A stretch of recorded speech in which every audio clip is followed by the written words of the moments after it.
coolest logos I've ever seen. You can vote for them right now in the chat with the hashtag M2KC, or you vote for the Super Frogs, the strongest team in North America, with the hashtag SF. Yeah, and this is really interesting because, like I said, when they did go head-to-head with those Rogue Mage mirrors, M2KC ended up coming out ahead. But now Super Frogs, they're adapting and they're showing that they can actually play these cleave setups as well. And in the past, Mew Mew Kitty Cats, they have really struggled with this Demon Hunter Death Knight composition. Yeah, the double melee composition is an archetype that the Super Frogs have now in their back pocket, but let's see how they perform in a tournament setting. This is really the first time we'll see Snuts and Channel playing Demon Hunter and Death Knight side by side. Fortunately, you've got Cubsy healing you, so even though they're playing on alternate classes, they can rely on him for solid defense and great shot calling to extend the match out to what will likely be a mana rift strategy from Snuts. So far, decent damage onto Jamili early on, but no cooldowns forced from Rubcub.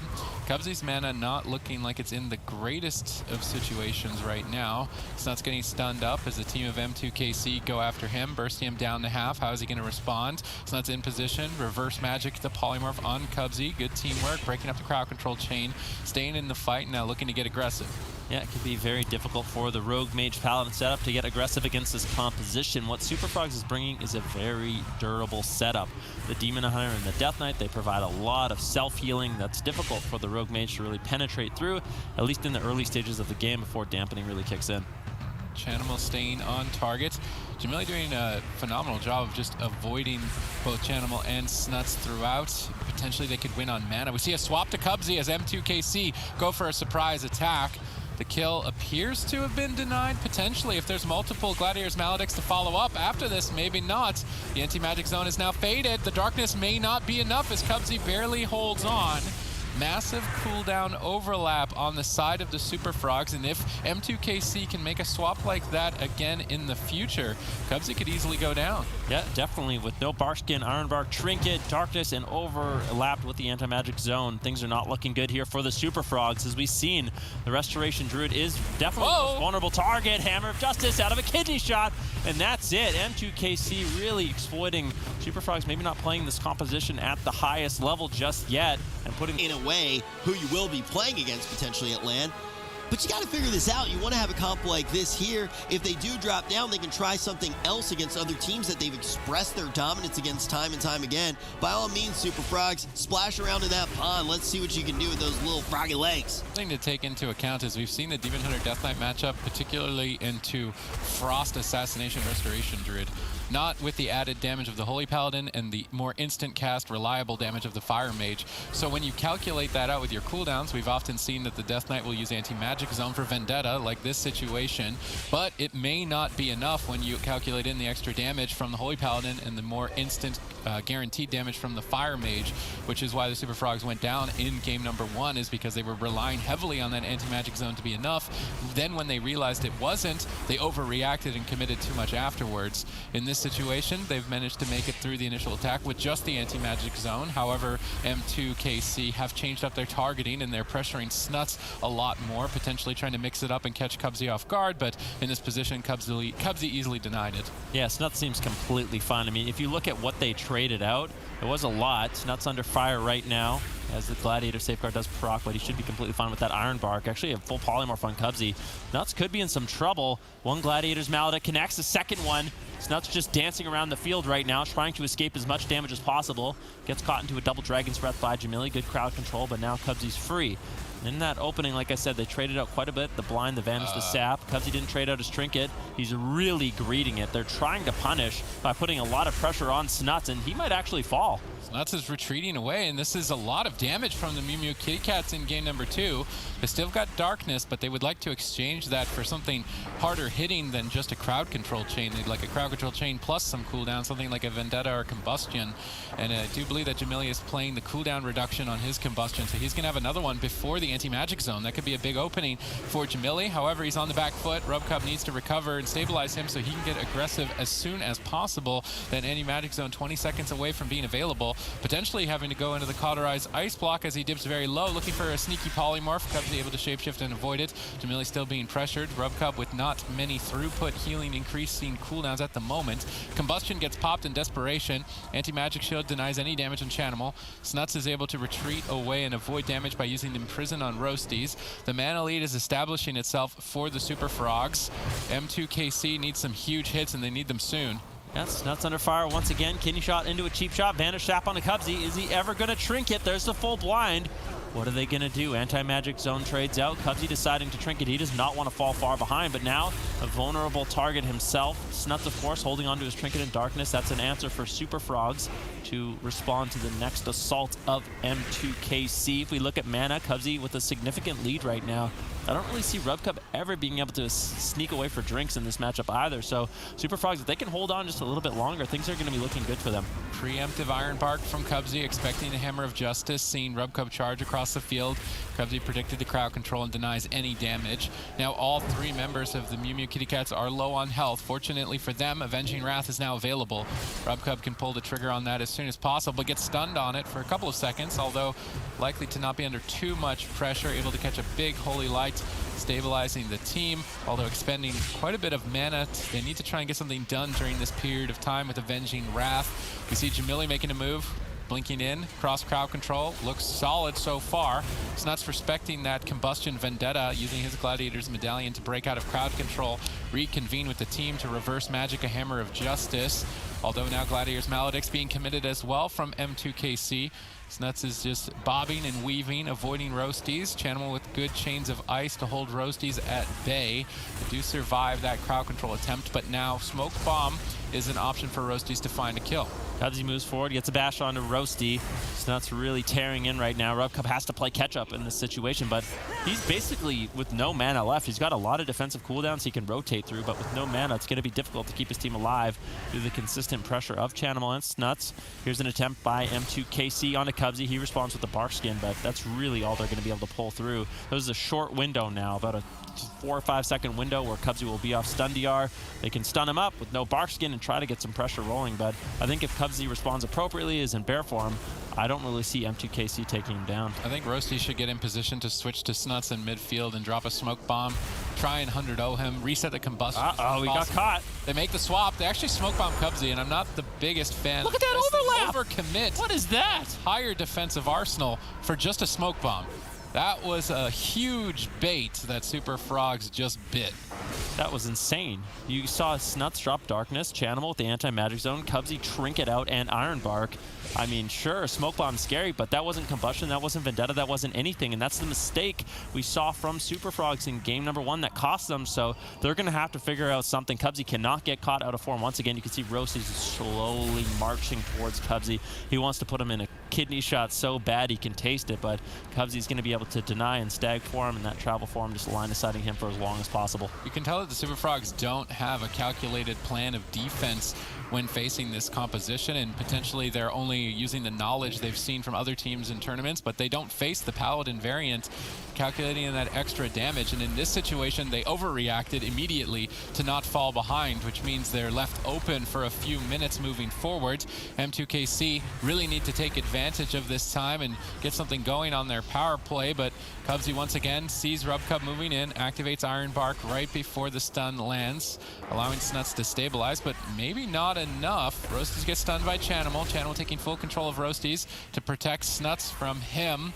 Does appear to be a full blind with no Gladiator's Medallion. This could be it. That huge cooldown overlap is likely to cost the Super Frogs game number 2. Tons of damage, no follow-up. Dragon's Breath whiffs from Jamili, looking for the polymer but not able to find it.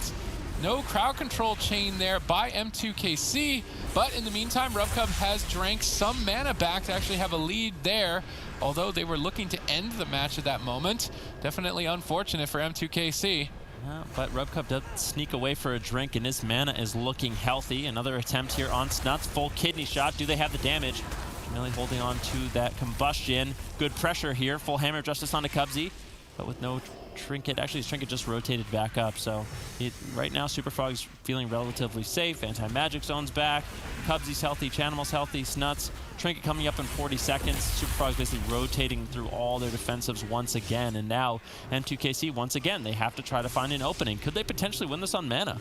I mean, I think the one other win condition is the 40% magic number where Death Knights end up going down. So if Rubcub can maintain his mana at a healthy margin and they make that swap later on in the game, it could be an option. Once again, Cubsy sees Rubcub moving in, activates Ironbark before the crowd control. If this did not happen, Snuts would likely not be alive right now, but Cubsy is positioning himself, which is why they locked in Ashamane's Fall, was more so for Cubsy to have 40-yard range from Rubcub throughout the fight. He could see when swaps are coming, out position, and focus on Mana Rift. Although I do think the smaller maps would benefit them more, and just keeping an eye out and reacting more quickly would have been a better option, because right now they're actually getting stalled out by M2KC. So that's down at half. Has cooldowns to make the trade, but doesn't want to overcommit. Vendetta Smoke Bomb available. No openings as far as Gladiator's Medallions, unfortunately, for that. Potentially they can bait a Trinket with a blind or a swap with Vendetta, then go for a blind play later on to kill Snuts. These could be options before the 40% dampening mark. Cubsy was trying to sit for a drink. Roasties is moving forward. Chains of Ice making it really difficult for him. Now Death Gripped as well. Rubcub unable to find any mana. There's the swap. Are they going to go for the Vendetta bait? Doesn't look like that. They're hoping that Cubsy overreacts, but he is not. That 40-yard positioning, able to avoid Rubcub's extra damage with that positioning and able to survive another swap. But maybe it's ride or die to kill Cubsy at this point. Let's see how he handles it. Definitely have to see. Trinket and Barkskin available, but Ironbark is major defensive. That can keep him alive and empower his heals. Roasty once again gets a re-stealth. This is kind of disastrous for Rubcub. He's in bear form though, gets Hammer of Justice. Rubcub preemptively stunning him up. Roasty's trying to connect. Does he have the kidney shot? Not yet, it doesn't seem like. There it is, out of form. Cubsy, is he gonna fall? Do they have any defensives? Anti-magic zone, darkness trade out. Once again, big cooldown overlap, but maybe they need it. Superfrog's not necessarily in the best spot, but at the same time, Rubcub's falling behind. Jamili under pressure. Roasty could potentially go down as well, caught into the bash. Cubsy's trying to escape. Beautiful Frost Nova by Jamili, keeping him locked down in center field. If Roasties can get there for a Shadow Step kidney shot, Cubsy could easily fall. Yeah, Roasties needs to get there soon if they want to take this match. Rubcub totally tapped on mana. Jamili limited on defense. Rubcub caught in crowd control. Gladiator's Medallion breaking him out of that. Maybe we see an aggressive Blessing of Protection and all in on Cubsy, but the time is ticking away. Cubsy now with Ironbark available can easily deny a kill on himself. Crowd controlling up Chanimal to bait Cubsy to dispel, not falling for the bait, staying in bear form, getting ready for the attack, realizing that he's really the only vulnerability. 11% away from that magic 40% number for Chanimal to become a target for the team of M2KC, but Rubcub doesn't have mana, I don't believe, to make it another 10%, so at this point their only option is kill Snuts in a smoke bomb or ride Cubsy into the ground. Riding Cubsy into the ground is going to be a bit riskier, as Roasties is having a difficult time even connecting. Chains of Ice from Chanimal have been perfect. We see Roasty Shadow Step to Snuts to try and reconnect. Instead, now crowd controlling Cubsy to switch targets, but Snuts is able to avoid Roasties. Ultimately getting caught. They have Smoke Bomb. Surprising to not see Roasties committed here on this attack. Ironbark now stalls out the damage. Another defensive cooldown out of the lineup. Jamili, fortunately, Ice Block now available. Blind, they get Trinket from Cubsy. 30 seconds on Vendetta. We could see a swap to Cubsy and just completely annihilate him if they can stabilize. Jamili's so low on health, had to Ice Block amidst all of the chaos. Rubcub has to heal with basically nothing left in the tank. Critical mistake on positioning. They stack up for a double stun. Jamili in desperation. Roasties pulls the trigger on the smoke bomb, trying to get the kill, going for the all-in on 1% remaining health. Can they pull it off? Cubsy still crowd controlled. Jamili tries to find the polymorph, not able to find it. Cubsy jumps over, but it doesn't matter. They've got enough damage. Jamili could fall as well. Will he go down is the question. Chanimal just gunning after him. Jamili will fall. Cross kill. Rubcub's got 0 mana left. Cubsy's got more than enough to keep this going. A bit unfortunate for M2KC in their final push, getting the kill on Snuts first, but ultimately just too much pressure in favor of the Super Frogs. Roasties in desperation tries to set up a swap on the Cubsy to take him out. Chanimal grips Roasties away. Barkskin should be enough. Unless Rubcub can help Roasty stay on target, Cubsy's going to escape to safety. And in this position, when you've got an Unholy Death Knight with the Ghoul chasing you, Rubcub will never find opportunities to drink and regenerate mana, whereas Cubsy right now is just casually chilling in cat form. able to regenerate, I would imagine, at least some semblance of mana, and should be securing the match off that. Yeah, if you were in a 2v2 match, what would you rather be? A Holy Paladin Assassination Rogue or an Unholy Death Knight Restoration Druid? My money is on the Unholy Death Knight Restoration Druid. I think this is going to be a nightmare situation for M2KC, but with RubCub and Roasties, they might be able to pull it off. Kitty shot onto Chanimal. Cubsy in a good position, very far away, and like we kind of talked about, Roasties, he wants to be on Cubsy, but it's just so difficult. Chanimal with that very powerful Chains of Ice and Death Grip just makes it such a nightmare. You can see Chanimal just having his way with RubCub, gripping him back, not allowing him to get crowd control on Cubsy. Cubsy sat down for a little bit of a drink. RubCub completely tapped on mana, and like you said, Sid, with that Ghoul chasing him down with the Fire Chains, it's almost impossible for him to drop combat and sit down for drinks. Cubsy once again trying to get another sip of water, regenerate some mana. Dampening continues to ramp, and RubCub really, he needs another minute and 18 seconds. I mean, even if he makes it to that point, he doesn't have mana to heal with his Avenging Wrath. Good crowd control on Cubsy. Chanimal down at half health. They get Cubsy's Trinket on blind. So to me, their only option at this point is to switch with Vendetta, and that's 30 seconds away. Chanimal's got both members at 50% health, and they need 30 more seconds. Divine Shield will buy them some. He did get the Divine Shield on the Glaire's Maledict. At least that threat will be out of the way. Roasty stalls the fight. Chanimal with bad pet control here. The Ghoul switched targets. RubCub tries to sit down for a drink. Not able to find any mana, and Roasties is just inevitably getting crushed under the damage of Chanimal, with both members so low on health and absolutely no mana left. Mew Mew Kitty Cats can't believe that they're going to ultimately lose this game, having found the kill on Snuts first, but Chanimal's defense is unbreakable. Icebound Fortitude to just finally nail this game out. Superfrogs tie it up, but it can't be this close. And we keep saying, yeah, if the meta swings in his favor, he's going to be fantastic. He says, the heck with that, man. I'm going to adapt to the meta. If the meta is in my favor, sure, I'll destroy it, but I'll destroy anything that comes my way. Super Frogs, 540 points, trying to bank even more.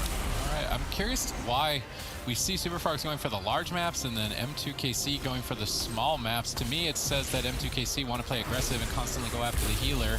And by picking the larger maps, Cubsy can then more easily deal with that, potentially. However, on the small maps, it's much easier for Snuts to get to his target and Mana Rift more frequently. So let's see if Snuts can capitalize on that advantage that he will have in this match, whereas Cubsy will have a lot more pressure thrown onto him throughout this to stay alive in the fight. Cannot afford to be caught out of form. Roasty's going for Vendetta without a stun, just trying to pressure, maybe bait something a little early on, but they don't find anything with it. Roasty's now goes for the kidney shot, catches Cubsy out of form.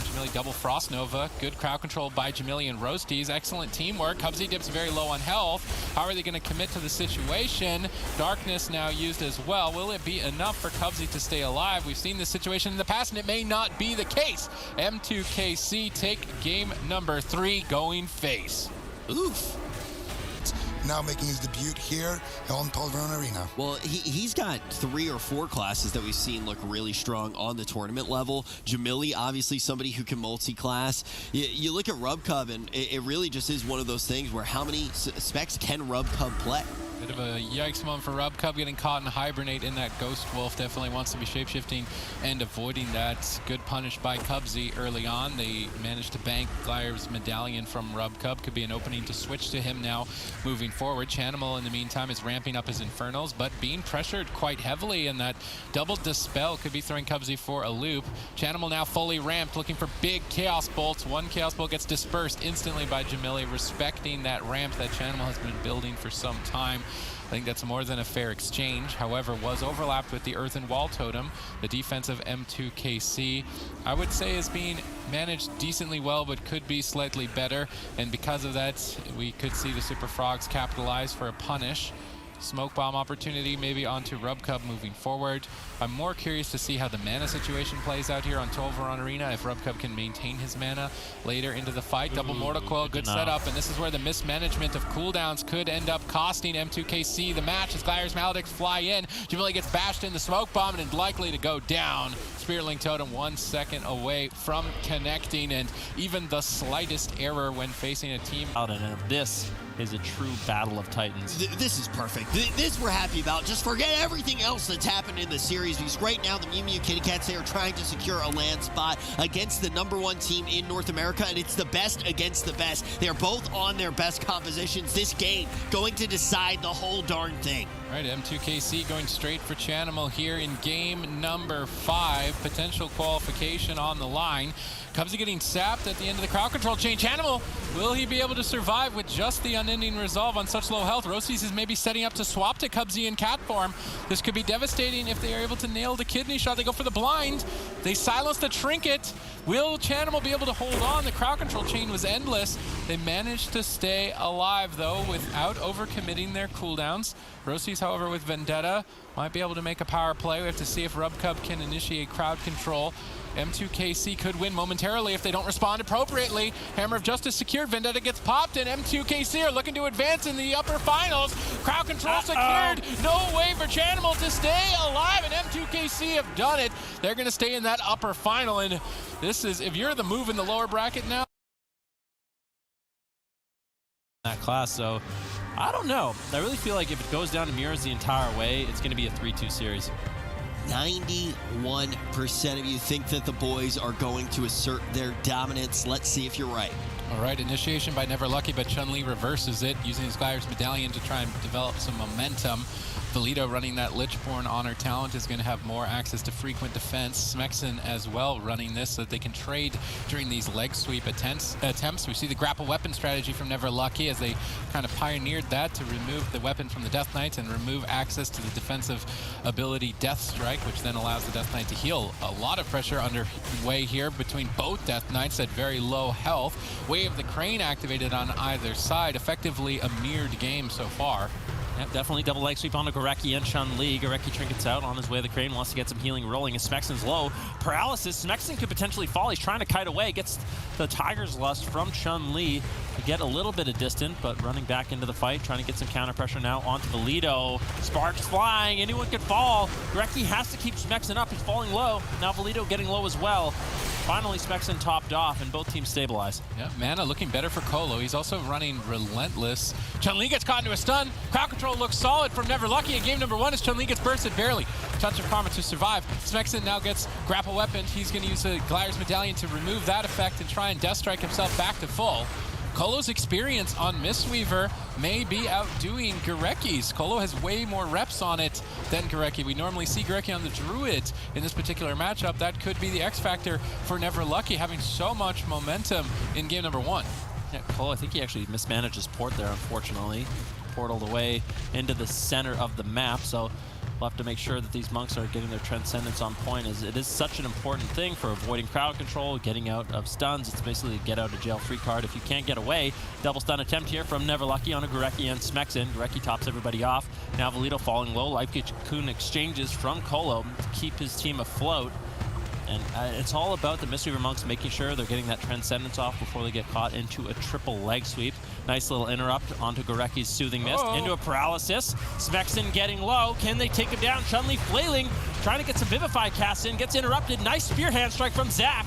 Smexen with the anti-magic shell might be able to deflect. Now they're trying to reverse the pressure. They grip Gorecki in, but the stun was too late. Now Gorecki has Way of the Crane, and Valito could be in trouble. Lichborn exchanges. It needs to be enough, but it may not be as Colo gets interrupted by Smexen. Smexen with a huge turnaround. Valito retreating away from the fight, but Touch of Death has been committed. Chun-Li's going to be doing devastating amounts of damage. Valito trying to hold on, but with that grapple weapon timing, Chun-Li hard carry. The boys take game number 1. Now, we can already see that if this becomes in the past, and it's interesting to see how their new rosters play out. It is very important to note, because I think when you look at all of these players, though, as well, and you do take it a step further, I think this year they've found a roster that makes even more sense for them. So I think we see Chun-Li, Smexen, Colo, Valito, and we see them in better positions than when maybe they were playing against each other. And that's why it's so fantastic to get to watch how this is going to play out. Are the boys going to be able to take it again? You already heard from Zico. Chun-Li may be that X factor to look towards. Touch of Death rolling on Smexen. Pre-Life Cocoon denies a lot of that damage. Nicely done by Gorecki. Disarm attempt onto Smexen once again. And so far, early on, Never Lucky. They have most of the momentum. Paralysis now into Colo. Crowd control secured. Smexen's still low. They're trying to get counter pressure onto Valito, but the pressure from Never Lucky is unrelenting. Gorecki really struggling to top off his team. Finally, Way of the Crane gets pulled out. Smexen gets topped off, but Gorecki forced to retreat before using the last little bit of that very offensive cooldown. Never Lucky again with an established lead. It was really the boys with a huge power play and shutdown for them to find victory in game number 1, and a similar situation is starting to develop here in game number 2. So as long as Colo can avoid the interrupts of Smex and stabilize the team and establish a mana lead, it could be devastating. Colo gets swapped to, but with Way of the Crane should be more than enough, and now Colo can counterattack. Realizing that, they use Ring of Peace to deny the connect. Colo then retreats away. Chun-Li in hot pursuit. Crackling Jade Lightning knocking Colo away from the fight. Very far out of line of sight. In the meantime, though, Never Lucky continue the assault towards Smexen. Life Cocoon, Lichborn. This is a cooldown overlap on the side of the boys, potentially an opening for Never Lucky, but Valido needs to survive to capitalize on that. Yeah, and actually, there's been an adaptation from the boys. They went over to Horde from Alliance, so going to have the reduction from that Orc more consistently. Whereas for Never Lucky, they're going to have to spec into Relentless, so not going to have that trinket available. Oh, Zach! Crosses. Zach getting low into the leg sweep, but it's going to be a short stun. He does have the Touch of Karma, a lot of defensive cooldown still to rotate through, but that does force out the Life Cocoon. Now Smexen under fire once again. Good pressure here from Zach and Valido. A lot of damage rolling. Gorecki gets interrupted. Triple leg sweep. Smexen could easily fall. Big death strike. Keeps himself alive, but Gorecki has work to do. Mana is even. Cooldowns look similar on both sides. It's anyone's fight here, and surprisingly, Never Lucky are going toe-to-toe with one of the top point earners. If Never Lucky can manage to secure this series and advance to face the Mew Mew Kitty Cats, they could be going to the spring finals, but it's going to be a very difficult fight. Valido on the back foot, retreating away, and we've seen what happens when he has to retreat. It's not too good. Touch of Death committed by Zach, looking for a kill on Smexen. Lichborn denies that hit, or at least a significant portion of it for now. They switch their attention now over to Chun-Li, but Chun-Li, he can make that power play. He's got Touch of Death rolling. This is the same situation. Colo needs to avoid being interrupted and crowd controlled at all costs. Zach predicts the attack, pre-Karmas. Valido able to survive with a pre-Lichborn. Preemptive moves by Never Lucky. They survive the power play. Now have an opportunity to overwhelm the boys. Yeah, Smexen, a lot of reverse damage coming in from that Touch of Karma of Zach. Gorecki forced to trade out that Life Cocoon. Now Smexen's really vulnerable, but there's 2 targets for the boys in this matchup. Zach trading out his Karma and playing Relentless. He's not going to have a trinket to get out of the next stun. If he gets caught, there might be a huge attempt from the boys to actually take him down instead. If you look at mana, both of these Mistweaver Monks are relatively even at this point in the game. They don't have a lot of time left. A double attempt here onto Never Lucky. Leg sweep on Zach as well as Colo. Colo manages to break free and escape, trying to look for some heals onto Valido to keep him topped off. Paralysis on Gorecki. Good crowd control from Never Lucky. Smexen dipping a little bit low. Both these Death Knights in trouble. I mean, both of them could go down at any moment. Gorecki trinkets out of the triple leg sweep, but Valido is disarmed. Colo's got enough mana for Way of the Crane. This could be huge for a big push to kill Smexen. No Life Cocoon for 5 more seconds. Gorecki needs to stall this out as long as possible. Another second, but now caught in crowd control. How much longer can Smexen hold on? Colo's Way of the Crane almost netting them a kill. Gorecki moves in, lands a triple leg sweep. Smexen manages to survive the Way of the Crane push. Now Colo in crowd control. Valido falling behind. Zach gets knocked off the side. He's going to have a hard time getting back to the target, and it's all about uptime in this position when healers are completely out of mana. Who's going to fall first? Gorecki gets stunned up. Smexen gets bursted. Gladiator's Maledict gets Life Cocooned by Gorecki right with 1 second remaining. Potentially mana for Gorecki to use Way of the Crane. Doesn't look like it. Both monks totally tapped on mana. Death Knights, Smexen has the lead in terms of cooldowns with Lichborn available. Chun-Li, though, with a 9-second timer on Touch of Karma. Maybe a swap over there. We see a preemptive Life Cocoon. Colo does not have mana to heal, so they're just going to have to use cooldowns when they get them as frequently as possible. Double stun initiated by the boys, now reversed for the side of Never Lucky. Cooldowns exchanged by Smexen. This Lichborn needs to be enough. Will the Touch of Death of Zach crack through? This is a power play for Never Lucky. If they can't get a kill with it, Chun-Li is going to punch back hard. Yep, now Valido in a lot of trouble. Touch of Death rolling on him. We saw what happened in game number 1. Chun-Li was able to take him down. Colo, what is he going to do? 20 seconds left on Life Cocoon. Valido still rotting down low. He's trying to kite, but the grapple weapon comes in from Chun-Li, denying Valido a lot of that Death Strike healing. Still trying to just kite, create space, run away. Gorecki into the Asphyxiate Sun. Smexen getting low. Double leg sweep coming in. Valido does manage to break out of that with that Lichborn. Chun-Li now with a big Fists of Fury, but still Never Lucky. They're managing to hold on, and Colo, he has Life Cocoon back. So does Gorecki. He's going to use it on, trades it out onto Smexen to keep him alive. Chun-Li running out of cooldowns as well, and now Chun-Li is an incredibly vulnerable target. Cooldowns are in favor of Never Lucky, at least on the monk side, but Valido isn't looking too good right now. How is he going to deal with this? Basically nothing left to heal him. He gets punted off the side. Colo, though, in line of sight to be able to recover. Colo needs to split up. If he gets double stunned, could be devastating. Rolls over. over, gets crowd control onto Gorecki, but Valido gets caught into a leg sweep. There's nothing left for Valido. They go after Smexen, but he's got Lichborn to deny the kill. Grapple weapon should be denying enough death strikes for Valido to ultimately go down. Holding on by a thread here, but they go for the kill on Chun-Li. Potential cross kill. Gorecki gets crowd controlled. Chun-Li able to use that diffuse magic. Gorecki ports back, connects a couple heals, but now Smexen was left behind. He is isolated. No life cocoon on 12 seconds. Caught into a leg sweep. 10 seconds on Kolos. Both Mistweavers just praying for a couple of extra seconds to get another life cocoon out to recover. Chun-Li falling behind. Gorecki has to heal 2 members, whereas Kolo only needs to heal 1. Never Lucky have a huge lead. Yeah, Chun-Li low. Could they take him down? He manages to port away. Zac in hot pursuit. Beautiful Ring of Peace denies. Chun-Li still out of line of sight, but this leaves Valido and Zac to just tee off on Smexen. And like you said, it is all about uptime in this situation. Just so much pressure for Never Lucky. Smexen rotting down low, holding on by a thread. Gorecki trying to keep him alive. Chun-Li still vulnerable. He has to roll away, and that means he can't actually get any damage rolling. Things are falling apart for the boys. Touch of Karma is going to be available in 4, 3, 2. Chun-Li, 1. He goes for the top. Both Touch of Death activated. Anyone could fall at any moment in this point, and Smexen is going to go down.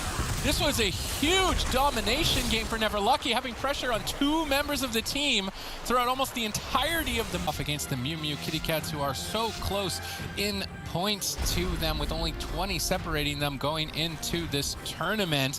They are showing that they can go toe-to-toe even with the boys here in the upper bracket. Momentum consistently in their favor. Chun-Li and Smexen were not able to find any openings in that last game, and if Never Lucky keeps shutting them down, they may be able to take the whole series.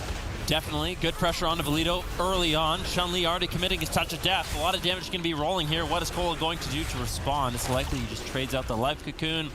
It's very effective healing to keep Valido alive. Grapple weapon attempt, now one on the Smexen. Good pressure. He trinkets out, and he's going to be fine. Gorecki trades out his life cocoon, so a fair exchange from both teams incredibly early on.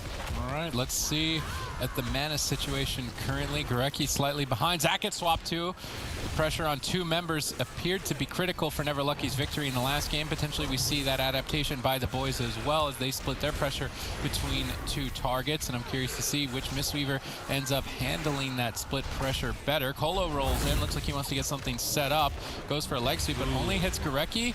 Interesting that Kolo is not running Way of the Crane. He's actually focusing on a completely an efficiency game, trying to play for a mana advantage. This is a significant difference between Gorecki and Kolo, and I'm almost wondering what is going to work out better. Obviously, the Way of the Crane is going to allow Gorecki big pushes, but currently right now it's just struggling to deal with the consistent pressure of Valido and Zac. Yeah, definitely, as Chun-Li and Smexen rot down low, Gorecki has some catch-up to do. Beautiful Mind Free secured by Valido. Kolo has to play catch-up as well, and there's little nuances in this matchup. When you saw Kolo only land a leg sweep on 1 member, that's because Chun-Li was using his Fists of Fury to parry the incoming stun. So these Windwalker monks can read that with their Turbo Fist, with their Fists of Fury. They can avoid those stuns entirely, and little things like that definitely add up huge in a mirror match. Yep, avoiding stuns important in this matchup as Smexen dips low.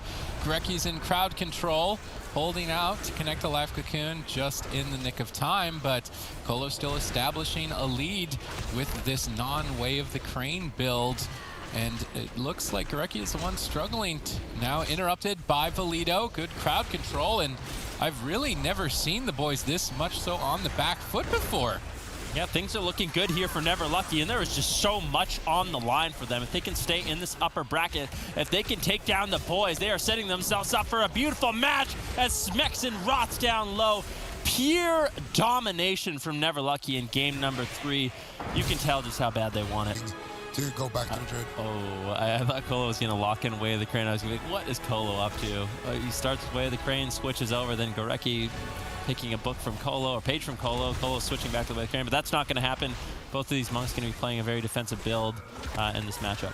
Yep, this could be a bit of a longer fight, as Way of the Crane is one of the most expensive, I do believe it is the most expensive ability a Mistweaver can take, so the mana is going to be a lot more readily available on either side, and on Tolvaron they can set up for drinks as well, so the boys are playing it a lot slower here as they are on match point. Crowd control initiated by Never Lucky.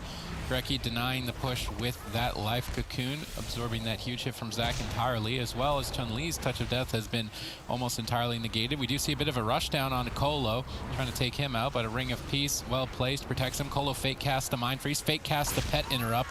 Good fake casting by Colo. We saw that cost him game number 1, but right there really outplaying Smexen. Yeah, Colo's still under fire. Oh, He torpedoes into a wall. Not the best situation to be in. I don't think he has any mobility left. Cole's going to have to tank through a lot of this damage. Chun-Li has uptime. Smexen has uptime.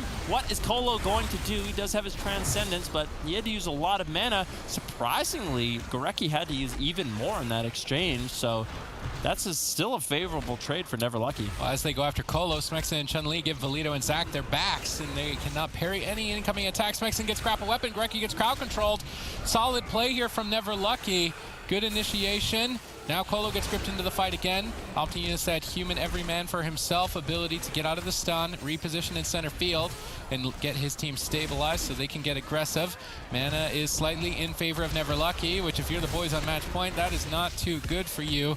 Life Cocoon exchanged here, an opening for Touch of Death in 30 seconds potentially from Chun-Li. Curious to see if he can make a play with that. It looks like they want to be attacking Colo. They're trying to risk everything on these healer swaps, but it's costing a lot of Gorecki's mana to do so, and if they can't take him down, that mana is not going to last forever. Yeah, Colo with a beautiful leg sweep gets behind the pillar and is going to be completely fine. And it's difficult, like you said, Smexen and Chun-Li, they're getting good pressure on Colo, but every time they do that, they're giving their backs to Zac and Valido, and that's when they can really tee off, generate a lot of pressure, and that's why you see such a massive mana lead for Never Lucky. Are they really going to be able to do it? Can they beat the boys in a complete mirror match? You can tell how much they've practiced. They are prepared for this particular matchup, and they're playing it out well. Now Valido under fire, taking a little bit of pressure, grapple up onto him, but Chun-Li gets caught into the stun with no trinket. This could be the touch of karma, and Gorecki falling further and further behind. Turbo Fist allowing Chun-Li to protect himself and parry incoming attacks. Gorecki's mana is not looking very good right now. Colo's been dealing with this calm, cool, and collected despite being pressured by the boys throughout this fight, but ultimately getting interrupted. One interrupt could cost him the game. Maledict gets gripped back on the Chi Torpedo. Where is the Transcendence, Colo? You need to make a getaway here very soon. That shield has all but evaporated. Smexen getting counter-pressured. Could be a race here to the finish. Gorecki connecting a couple heals, costing even more mana. Colo gets stunned. He fortified Elixir right before all that incoming crowd control, but then gets mind frozen. Smexen all over Colo. Good prediction in that attack. Connects a couple of soothing miss, but desperately needs to escape to safety. They've got the mana lead. Colo just has to keep it going a tad bit longer. Yeah, where is his Transcendence? Colo needs to start creating some distance. He cannot afford to tank through this damage. Triple leg sweep coming in. Gorecki charges forward to try to take down Colo. Oh, he's caught in the Ring of Peace trampoline! He can't do anything!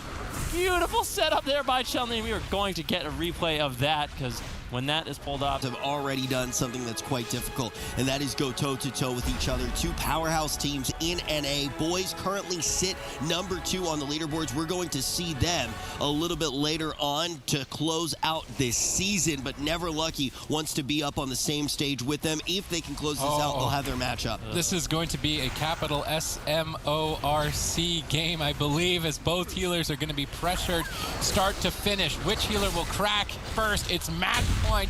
Never Lucky. Qualifications potentially on the line. Yeah, Colo under fire. He's already used his Transcendence. You can look.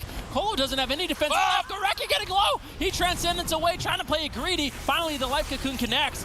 Now Zac moving in, getting the leg sweep. Gorecki having a trinket out. Both of these Mistweaver monks have nothing left. At this point on Runes of Lordaeron, if you're a healer facing down the barrel of a Death Knight Windwalker with nothing left in your pocket, Colo is better positioning. Gorecki gets isolated. He's getting annihilated. Never Lucky. Are they going to take out the boys in the upper bracket and face off against the Mew Mew Kitty Cats? Huge recovery. Gorecki out of nowhere, managing to restabilize. Potentially a cross kill if Colo gets pressured. Colo's Transcendence basically nowhere, but Gorecki gets interrupted. Huge damage following suit. Ring of Peace protects Gorecki for now.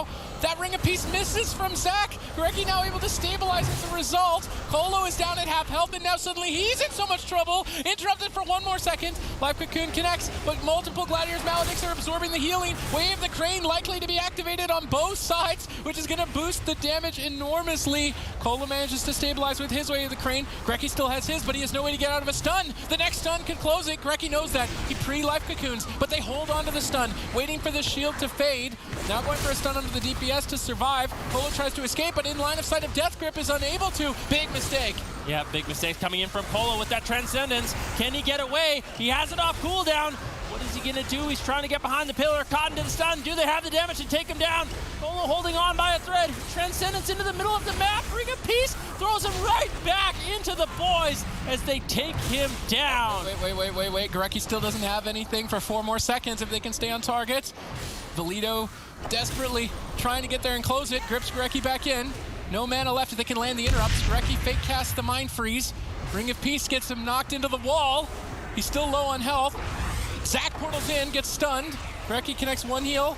Zac needs to land an interrupt, but he doesn't have it. There's no interrupts. Gorecki's going to stabilize.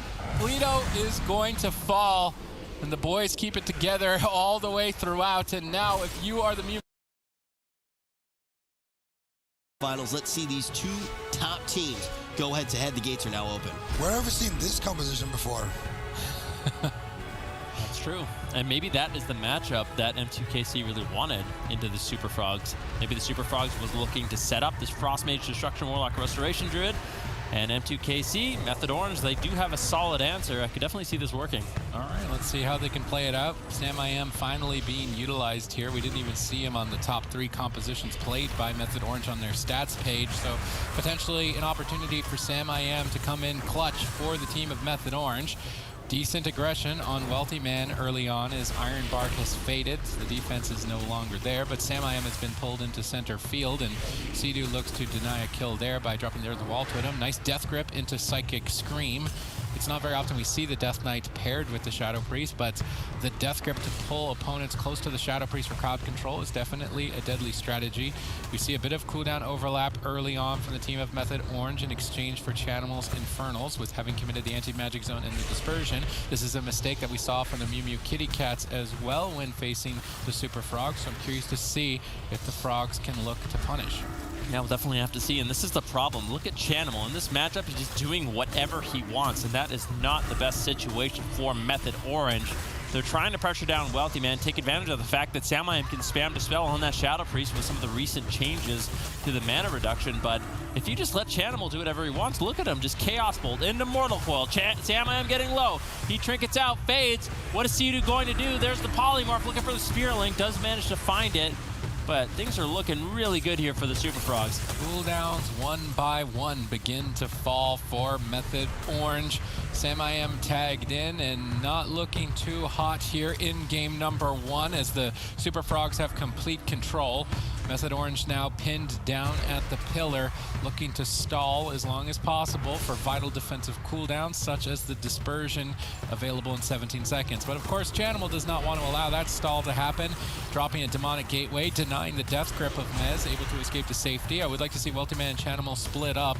Having both of them on one side of the pillar allows Method Orange to easily swing around to the other, but if they split up, they don't have that option. Cubsy also running the Feral Affinity, adding in a bit of extra damage onto Mez as he overextends. Mez basically being a damage sponge for his team here in center field, which is all in good before Dampening, but mana is full on Cubsy, and if you can't start taxing that down and Dampening gets too high, then Mez can't tank as much damage as he is currently, and inevitably the Super Frogs hold this position. They're likely to take game number 1. Yeah, Sam I Am has his defensive cooldowns rotated back up, so he needs to play a little bit more aggressive in this matchup like we kind of talked about. Mez, he can be a damage soak for the time being, but as the game goes on a little bit later, he no longer really has that option on the Death Knight. Wealthy Man and Chanimal should be able to easily deflect his attacks. Cubsy, a little bit earlier on, sat down for a drink, and when you see Method Orange run and hide behind the pillar, that's a perfect opportunity for the Super Frogs to sort of turret up in center field, allow Cubsy to sneak away, get out of combat, drink, and regenerate his mana. I think that's going to be really important for the Super Frogs. And if Method Orange want to maintain a mana lead in this matchup, they need to make sure that Cubsy's never able to get that comfortable. Sam I Am makes a push. They get Cubsy's Gliders Medallion, but now they're overextended, and Cubsy is dishing out a ton of extra damage, potentially enough to crack through the dispersion of Sam I Am. Sam I Am feared off, trying to deny the Void Shift if possible. Sea-Doo reconvenes around the corner, able to line of sight potential interrupts and start to stabilize Sam I Am, but his mana is not looking good.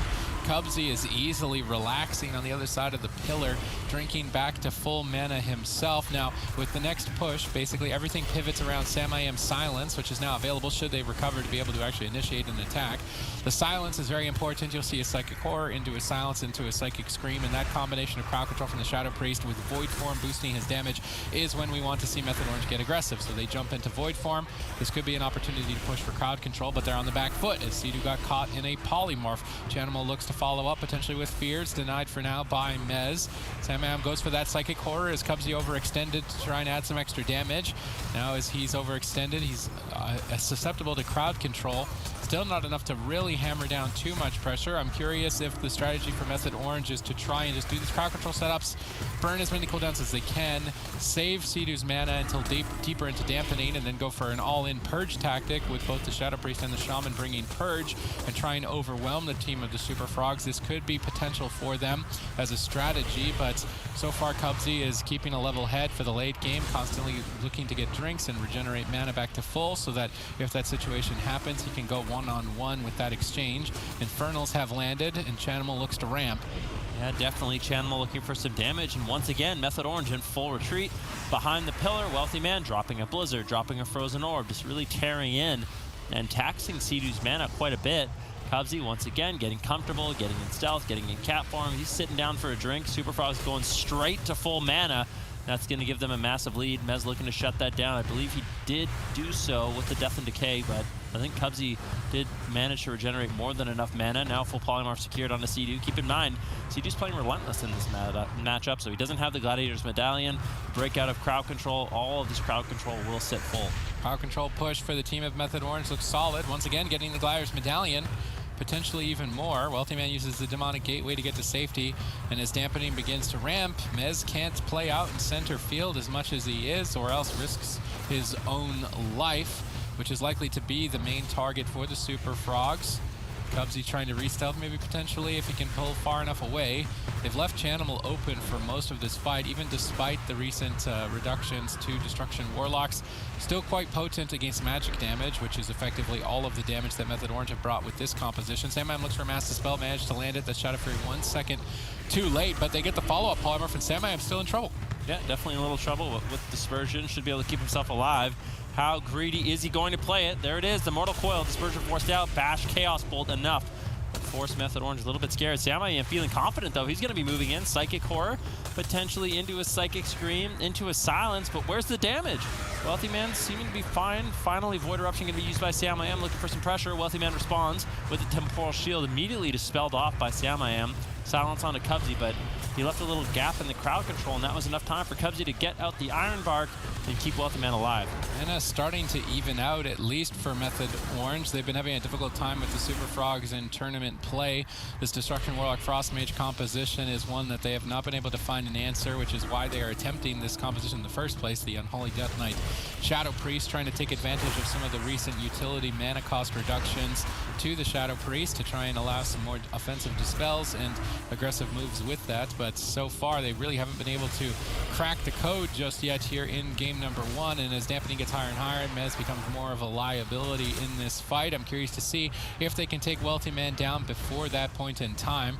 They managed to dispel off the Temporal Shield before it could get any effectiveness. Cubsy holding on to Iron Bark, waiting for crowd control. The one disadvantage of Sam-I-Am is that on the Shadow Priest, he moves so slowly across the field that his positioning is predictable. Cubsy can see him coming and predict with Iron Bark right as he gets in range to crowd control. Cubsy jumping into the center of the starting area to sit down for a drink, and oh, no. Sam-I-Am's not able to find him or hit him with anything. The Death and Decay is 1 millimeter off hitting. Cubsy regenerates huge mana. Sidhu locked down in crowd control. Sam-I-Am in trouble. Mana throwaway, close call. Crowd control continues to follow through. Sam-I-Am disperses on low health, still locked down in center field. If there's an interrupt for Sidhu, 2 more seconds on Chanimal's spell lock. In the meantime, Sam-I-Am tries to counterattack, silencing up Cubsy, bursting down Wealthy Man, but now he's caught in center field. Infernals have entered the battle. If they don't deny Chanimal on these Chaos Bolts, I'm not sure if they're going to make it out alive. Yeah, definitely Sam-I-Am, Method Orange, Sidhu, Mez, they're all just tanking full damage. Anti-Magic Zone gets traded out by Mez. Keeps Sam-I-Am alive. Once again, Wealthy Man looking for the polymorph, finds it onto Sidhu, into a full fear from Chanimal. Nice interrupt by Mez. Good backup to keep Samayam alive from that Chaos Bolt. But Chanimal looking for another. Manages to find one. Can he find another? Void Shift, actually not traded. That was a Spiraling Totem. So Samayam still has that very important Void Shift. He can trade his hit points with someone else on his team at any moment. He needs to make sure you have his Gladiator's Medallion available to do that, as that is really the last line of defense for Method Orange. All right, Mez and Samayam and Sidu all in center field. Not where you'd normally want to be when facing a Destruction Warlock, but they have to cross as Cubsy's constantly baiting to potentially sit down for a drink. Fortunately, Mez with decent pet control has that ghoul chasing Cubsy around the map, and that should be enough to keep him in combat unless he can escape here and drop. He's looking to try and re-stealth. Not sure if the ghoul is going to get there in time. Mana not looking too hot here for Method Orange. Cubsy in cat form. Chanimal just dishing out devastation, and Samayam in trouble, has to make a decision, fades the Chaos Bolt, immunes its effect. Mez Wraith walks in to stop the drink, gets feared off. Good denial by Chanimal. Huge damage on Samayam. Mez and Samayam just want to stop the drink, but they push in, and they don't manage to do it, and they trade defense to accomplish effectively nothing, putting them so far behind. Yeah, 30% dampening though. The Shadow Priest Death Knight damage might be huge. Cubsy needs to maintain his mana. Samayam's going to be able to use a lot of offensive dispels with the Dispel magic on that Shadow Priest. And if he can do so later on in dampening with the added damage of that Unholy Death Knight, I could easily see Chanimal falling. Maybe Method Orange is playing to their win condition. They just have to wait for a little bit longer in the game, because it is going to be eventually difficult for Chanimal to escape Mez on that Death Knight with Chains of Ice, with Death Grip. And I could see the pressure sort of snowballing out of control in favor of Method Orange. Cubsy uses that Gladiator's Medallion onto that crowd control chain. Caught on the back end of a silence, but definitely not long enough to accomplish too much here for Method Orange. Samayam fades another Chaos Bolt, immuning its damage. Good reaction time, but Dampening is ramping up so high, it's going to be difficult for CD to recover. He's got basically no mana left, and Mez just got feared into midfield by Chanimal. That could set up the team of Super Frogs to try and just destroy him. Cedar repositions, catches a healing wave over onto Mez, but he's very far overextended. So you're trying to reposition. Not much defense, really. There's enough for Mez to survive. He's trying to stay aggressive with it. The pet control has been a little bit off from Mez, as Cubsy's been able to sneak away quite frequently in cat form. I would definitely like to see Cubsy kept in combat better moving forward if this is the composition that Method Orange want to utilize for the rest of the series. Chanimal secures a Shadow Fury onto 2 members. Mez gets bursted down, and that 40% magic number for Death Knights is all but imminent. They have a significant mana lead, and it's looking better for the Super Frogs. Yeah, interrupt on Sidu. Mez caught in center field. One Maledict lands from Cubsy, just spamming Solar Wrath. All 3 members of Super Frogs just teeing off on Mez. What is he going to do? There's a full bash. Mez trying to stay alive with the Icebound Fortitude. He has the anti-magic zone as well. Void Shift still in Samayam's back pocket if he needs it. Mez catches a few heals, but this is the point in the game where Method Orange, they can't retreat. They need to start finding some pressure. Polymorph on Sidu, another one found. Silence now on Cubsy as they're looking to turn it around onto Chanimal, but Mez just has to play way too defensive. Chaos Bolt gets grounded. Anti-magic zone denies some of the follow-up damage as well. Another Chaos Bolt flying in, straight towards Samayam. Huge hit, connects. Sidu has to recover 3 members of the team, but with Ascendance, he should be able to do so, unless a cheeky blink counterspell or something, not available for either Chanimal or Wealthy Man. Sidu should be able to recover. Struggling, though, because Dampening is just so high at this point, with 44% now entering the battle. Icy Veins available for Wealthy Man in less than a minute. Another Polymorph secured. Where's the Master Spell? Samayam not going for it, instead trying to get aggressive. A bit of an overextension. Cubsy jumps away from the crowd control chain.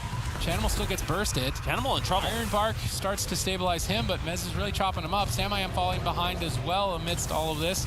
Grounding Totem available for Sidu. He drops the Spirit Link Totem to try and get his team to make a push, but I'm not sure that they have the damage to push him over.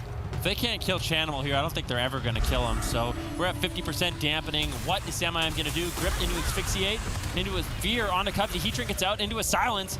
Chanimal still just so healthy in this matchup, holding on to Unending Resolve. Samayam forces Dispersion, things spiraling out of control for Method Orange. Sidu in a Polymorph. Mez caught in center field as Chanimal looks for a Chaos Bolt. Wealthy Man just free casting this entire game on this Frost Mage. And I really don't know if Sidu's going to be able to keep Mez healthy. He has the anti-magic shell, but it's not going to be doing too much at 50% dampening.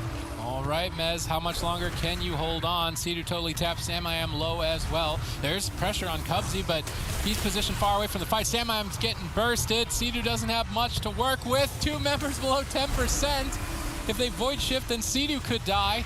trying to catch a couple of Shadow Mens, but they need to stop Cubsy from drinking. They basically got them a checkmate. They're stacked up in a triple frozen orb. Earthen Wall Totem appears to be enough for now, but still no recovery for one more second. Samayam's Vampiric Embrace, if he can combine that with Void Form, could be enough for his team to stabilize in the fight, create maybe one more opportunity for a push. They drop the Abomination. They go all out on Chanimal. Cubsy denies it with Iron Bark. Wealthy Man, realizing the danger, starts polymorphing Mez. Chanimal now looks to counter-aggress with that Dark Soul. See if it's enough. Mez denies the kill with the anti-magic zone. This needs to be enough defense. They cannot afford to overlap. They are somewhat developing pressure on Chanimal. If Method Orange can somehow stall and keep this game going just a tad bit longer, they may have potential, but no. Huge Chaos Ball connects. No Void Shift. Throwaway on Samayam's part, but this composition at least showed more pressure than anything else we've seen from the Method Orange over the World Finals at the end of the year. You can win one of the LAN events, which Method Orange have qualified for, or you can accumulate the most amount of points, which you get by winning these cups. So if Method Orange fall out here, they fall out very early on. They'll lose out on even further opportunities to get points. The boys in the Super Frogs will continue leaping ahead of them, and should they need to rely on points to qualify, that will then no longer be an option. So it's very important for Method Orange to not lose this series here today, even though they've already qualified for Spring Finals. Yeah, Wealthy Man under fire early on. Iron Bark is tossed out by Cubsy to keep him alive. Innervate as well wants to get out additional healing without taxing his mana too much. Sidhu caught into the fear, and actually Sidhu, he's been throwing in a lot of purges in this matchup so far. Now caught into a fear, and potentially Mez and Trill, if they can just stick onto Wealthy Man with the added purges from Sidhu, maybe they can cut through some of those defensives. You can see Cubsy already sitting in cap form, looking for potential re-stealth, but no, Trill all over him, denies that. Cubsy's mana still looking good. I just am curious, who is Method Orange going to be going after? It looks like Wealthy Man for now is the target, as Trill's playing Rain from Above Honor talent. Not the most effective, and he can also be attacked by both Chanimal and Wealthy Man while he's in the sky, and I'm curious if he's going to get blasted mid-air later in the game. Cubsy's just going to be running away looking for drinks constantly to distract his opponents, but they don't fall for the distraction. Instead, they just go for a big push and net themselves an ice block. Nice moves from Method Orange. Is Trill even playing Mana Rift? I think he may have actually dropped it, and Method Orange, they're changing up their game plan. Instead of Trill chasing down Cubsy, we'll definitely have to see if we see any Mana Rifts, but I think it could be intelligent. Play Rain from Above, it's just added damage. It's free damage that you get. It's unavoidable from Wealthy Man. Guess what? You're caught in a Frost Nova, you go up in the sky, you shoot these Chaos Bolts on Wealthy Man, he's not going to be able to kite those, so I think it's smart from Method Orange, and if they can make that offensive push, they've already cut through one ice block from Wealthy Man, and Cubsy's mana is not doing great. No, it certainly is not, and on hook point, they should be able to deny him from drinking. Potentially, Method Orange could pull this off. They've got a good lead, but Cubsy far away from the fight, sitting down for a drink. Where's the pet control? Was he able to Shadow Meld? In the meantime, Mez is in trouble. Barely getting that reverse magic polymorph. Cubsy's likely going back to full mana, although maybe exchanged for an ice block. Rain from Above. Trill trying to add in some extra damage. Huge pressure. Can they get an ice block? Temporal Shield bounces back. Iron Bark appears to be enough. The one advantage of that Rain from Above is that it does percentage-based damage, which is of utmost importance in the current meta, as Azurite Gear has increased stamina in patch 8.1.5, so any percentage-based health attacks actually deal devastation, so this is what Trill is trying to capitalize on when running this Rain from Above. It was almost enough to force the second ice block, and this tactic change from Trill might be important for them to find victory. Yeah, might be able to catch Cubsy off guard. He is playing Relentless to avoid those mana rifts, and Trill says to heck with it. He's not even going to run it. Method Orange still with good pressure here. Wealthy Man does get topped off, but Cubsy's burning through his mana. He sat down for a drink, recovered a lot of it, but Sidhu with the offensive dispel is just the outright pressure that Mez and Trill have. It's difficult right now for Super Frogs to really get too much momentum. Cubsy once again in cat form, looking to get away, look for a potential drink. Is he going to be able to find it? No. Method Orange shuts it down, and that's exactly what they need to do. It has to be on the back of Sidhu. Drops down that Earth Elemental. That's going to deny Cubsy from getting out of combat for quite some time. Good placement, good pressure on the Wealthy Man. Whoa, Sidhu getting caught into a stun, into a Mortal Coil. Great damage from Chanimal, forcing out quite a bit, but I think Sea-Doo should be A-okay.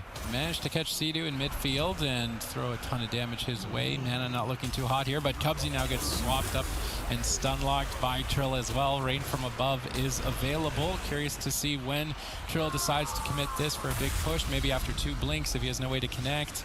He may use this at that time. Mana's evened out here, still anyone some fight. Dampening though, not in the match, so unlikely that Mez will go down. Death Strike is super effective. We do see the rain from above. How is Wealthy Man going to avoid this? Looks like he's just going to tank it out. Trill just raining down Fell Lances. Bursting Wealthy Man. Iron Park gets traded by Cubsy. Sea-Doo gets on top of Cubsy. Wondering what he's trying to do other than just deny the drink. Mana totally even, although in that regard we would say that Method Orange are ahead. Good map selection, good execution so far, and Method Orange continue to establish their lead.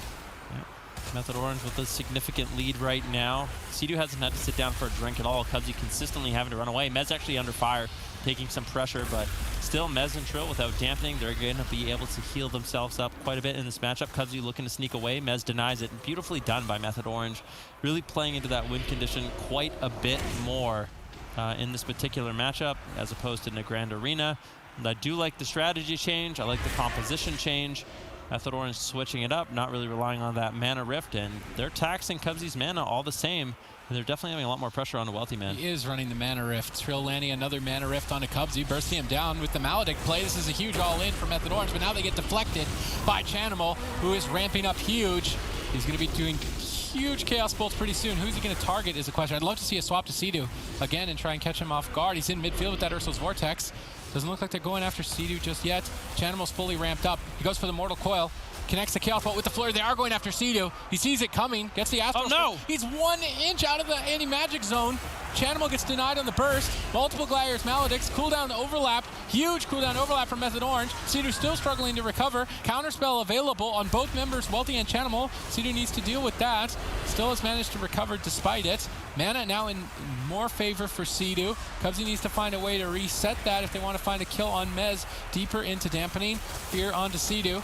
Wealthy Man with Frozen Orb dealing huge damage, but Death Strike more than enough to bounce back in the fight. It appears to me that Super Frogs only have one option, that is to kill Sea-Doo on this map in particular. So Sea-Doo needs to be aware of that and position maybe less aggressively, but at the same time, he still has to stop Cubsy from drinking, so it's a catch-22. What is he going to do? Is he going to push forward and stop the drinks, risk his own life? It's going to be a difficult task, but he has to pull it off if he wants to find victory. And in the meantime, he actually has to keep Mez alive as well. Mez under heavy fire. Chanimal free casting in this matchup. Able to do a lot of damage on that Destruction Warlock. Now Cubsy completely tapped on mana. Still securing a mana rift onto Wealthy Man. Still decent pressure here. Chanimal finds the fear onto Sea-Doo. Mez could be in some trouble. Darkness gets dropped out by Trill, but it's an insignificant darkness. Easily Super Frogs could push through it. It's not that cover of darkness honor talent. Cubsy looking for a hibernate on the Sea-Doo.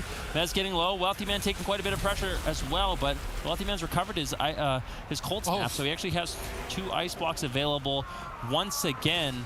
And although Super Frogs is completely tapped on mana, at least they have that little bit of defense from Wealthy Man coming back up. Trill got feared on his rain from above, and it brought him right back down to the ground. Now that Chanimal maybe has found that, he could deny the rain from above from Trill throughout and eliminate that threat, but Cubsy's totally tapped on mana. Only 2 ice blocks left, and that's basically it for defense. Cubsy needs to try and get a drink, but there's tons of pressure mounting. Method Orange are looking good. They forced the first ice block, unfortunately committing the Gliders Maledict in that push. Now that threat won't be there for Wealthy Man. Was that a cold snap ice block? No, okay, it's just the first ice block, still 1 remaining, but even still at 16% dampening, not high enough to kill the Death Knight just yet, and there's no mana really for Cubsy to make it to that point. Sea-Doo's been doing a good job babysitting Cubsy and keeping Mez alive at the same time, as not exposing his position in center field, as he is likely the main target for the Super Frogs before that 40% dampening mark, which is the magic number to kill the Death Knight and even the Demon Hunter to an extent in this particular matchup. Anti-magic zone available. That's likely to be the next defense for Mez. He needs to be ready and waiting to initiate that. Multiple Gliders Maledicts dispelled instantly by Cubsy. Cubsy sneaks away. Sea-Doo trying to get after him, but now overextended, caught in a polymorph, an opportunity to take out Mez. Do they have enough damage to do it, Ben? I don't know. 1 Chaos Bolt lands. Mez responds with the anti-magic zone. Infernal's cast out by Chanimal as well. Big pressure, big damage available for the Super Frogs. Wealthy Man on 40% health. Cubsy, no Iron Bark, no mana left, but Mez might fall first. Sea-Doo has to keep him alive. He has Spirit Link coming up in 4 seconds. Can they hold on for another 4 seconds? Earthen Shield Totem looking to deny some of the damage. Sea-Doo finds a healing wave, connects it on Mez. Huge heal. Mez goes to full HP instantaneously. Things are looking good for Method Orange. Oh, that was a Spirit Link Totem, Ascendance, and a Healing Tide Totem. That was the 3-minute timers from the Restoration Shaman. So Sea-Doo will not have access to that recovery. Likely again in this fight. That might have been an overextension on his part, and I'm curious to see if the Super Frogs can punish it, but they're still on the back foot with 0 mana left in the tank. It's all on Chanimal. How much pressure can he get going? One Chaos Bolt connects onto Mez. They have answers. Sea-Doo is still trying to babysit Cubsy. He's got to heal Mez at the same time. Wealthy Man gets bursted. This could be the second and final ice block of the match. Iron Bark, they need to rely on it. Will it be enough defense? Chanimal trying to crack Mez. Will it be enough? Doesn't appear to be. Wealthy Man still dips low. Fire's Maledict dispelled and removed instantly. Trill gets denied on his high beam. Mez gets bursted by Chanimal as it's a race to the finish. Rain from above from Trill. That's going to be a ton of damage that Cubsy simply does not have mana to heal. Second ice block forced on 1%. Full polymorph on Sea-Doo. Trouble on both sides. Yeah, Mez low. Tries to get behind the pillar. Fear secured onto Sea-Doo. Mez still just trying to avoid line of sight the best he can. Ray of Frost gets interrupted. Nice denial there by Mez. Mortal Coil, though, forced to trinket out as well as Mez still just line of sighting while Sea-Doo sits on all this different crowd control. What is Mez going to do? Wealthy Man drops the Frozen Orb. Mez forced to run in. Get in the face of Chanimal, but Chanimal drops a Gladiator's Maledict. I don't know if Mez can recover. Shadow Meld it. Cubsy moves in cat form, trying to close out the game. Wealthy Man finally spamming out some Frost Bolts. Method Orange may have run out of time. Sea-Doo gets locked out. Mez has nothing left, and despite them building a lead throughout the fight, they're inevitably going to get closed out by a Chaos Bolt. Super Frogs move to match point. Oh man, this is in the year. If they keep up these trajectories and if Method Orange stays flat, Method Orange wants to get this reverse sweep. They want to put Super Frogs in their place, start setting that first place team behind, and start getting their own momentum rolling. Curious to see how Cubsy utilizes the map here on Dalaran Sewers. With this upper platform level, you can jump down the side in the center, and pets can't follow you in a straight line. So the ghoul that Mez normally has chasing Cubsy will have to walk all the way around, down a staircase, and all the way back into center, whereas Cubsy can just go right off the side, and that might give him enough time to drop combat, get into stealth, and drink more often, which is why we saw Hook Point, which is the best map for Method Orange, which they didn't win. So here on Dalaran Sewers, still going to be difficult. Seems like neither team is really interested in making an aggressive push early on. This benefits the Super Frogs. It has to. I don't really know, to be honest with you. We've seen Method Orange make all-in pushes onto Chanimal, and I think if Sea-Doo has a full mana bar at 30, 40, 50% dampening, then they can take down Chanimal. I mean, Trill, Mez are going to have a lot of uptime. They have a lot of defensive cooldowns that they can rotate through in this particular matchup. And my major curiosity is, I guess both teams feel like they have an advantage if the game goes on late enough, but I feel like for Super Frogs, they have to kind of slowly work through a lot of those defensives Method Orange has. I'm wondering what they're thinking, because, I mean, the Soul Leech healing and the Death Strike healing from Mez is more potent before Dampening. Why would you not want to fight before Dampening, try and run Cubsy out of mana, and then make a push in Dampening? I'm not following what advantage that you get as Method Orange by trying to stall in this position, which is why I think the Super Frogs are like, all right, we're chilling. We're just going to wait then, because if we have full mana and Dampening, we win. Maybe they're just going to chase them down. They try and get on top of Method Orange. They reposition. They catch Trill out in the open. Chaos Bolt, though, gets grounding totemed. Good denial from Sea-Doo. Mez is trying to retreat, gets feared into center field. A little bit unfortunate. Oh, the Chaos Bolt is going to connect. I don't think it's going to be too pivotal in here in this moment in time. Frozen Orb committed. Maybe now we see Method Orange mount up and go in after the Frozen Orb. That could be an opening to just get some damage for free, but at this point, reluctant. I mean, the only option is that Sea-Doo doesn't run out of mana either, and maybe if Sea-Doo has full mana and Dampening and can purge, that's the only thing that makes sense for them to do what they're doing. I think that's exactly what they want to do. Eventually, Chanimal won't be able to escape. Trill, Mez, they'll be able to chase him down. And I don't know, you really can't blame Method Orange in the situation. They're trying to play the map to what they feel is their advantage. Like we kind of talked about, Method Orange, they want to start putting as many points on the board as possible. Both these teams have already qualified to the Spring Finals, but for Method Orange, if they can knock down the #1 point earning team, that just allows them, knock them out of the tournament, that just allows them to slowly start getting back into a favorable position where in season #2, they might be able to actually pass Super Frogs and be that #1 point earning spot, so they don't have to win a LAN tournament to secure their spot to BlizzCon. Yeah, the overall point standings could get flipped here if the Super Frogs are eliminated early on, although it's looking unlikely at this point. If the Super Frogs can manage to pull off this tournament, though, they'll significantly be in the lead and even more likely to qualify on points if they don't have a top performance at LAN, but I do expect them to have that as well. Mez gets caught. Earthen Wall Totem from Sea-Doo appears to be enough to deny the damage to find a kill. Wealthy Man gets gripped into the pillar, so Method Orange finally starting to get some momentum rolling here, but Wealthy Man escapes to safety. Channel catches a couple Chaos Bolts. Sea-Doo denies the second. It does appear to be that Method Orange are going to start attacking, but they've overextended while Sea-Doo's in crowd control. Could be devastating. Mez gets Mortal Coiled. Fortunately, still in line of sight. Wealthy Man goes for a Polymorph, gets denied by Sea-Doo. Goes for a Polymorph again, lands it. Reverse magic. Trill breaks up the chain. Mez makes the trade regardless with that anti-magic shield. So far, the Super Frogs, they're in a good position even without dampening. Mez realizing this, pulls back to the boxes, and I would say that Method Orange are looking shaky here on match point. Well, Trill used the Metamorphosis, so that gives me the impression that Method Orange wants to try to get aggressive. Trill once again using the rain from above, getting some damage rolling onto Wealthy Man. And my major question is, who are they going to be going after? We saw on Hook Point, Wealthy Man was the main target of choice for them. Well, the Wealthy Man did end up having an ice block at the end of the game. Mez in the open for way too long. Spiritling Totem traded out by Sea-Doo. Method Orange is falling apart. I mean, this is just devastating. They're blowing through cooldowns so fast. Everything, basically, at this point, before dampening has even started, which is atypical with a Death Knight in the match. This is not what you expect to see. Method Orange are really hoping that they can stall for a Purge assault really later into the game, I'm guessing, but they're not even making it to dampening. They're just getting, oh, nice pre-tremor by Sea-Doo, starting to put things back together, breaking up the crowd control.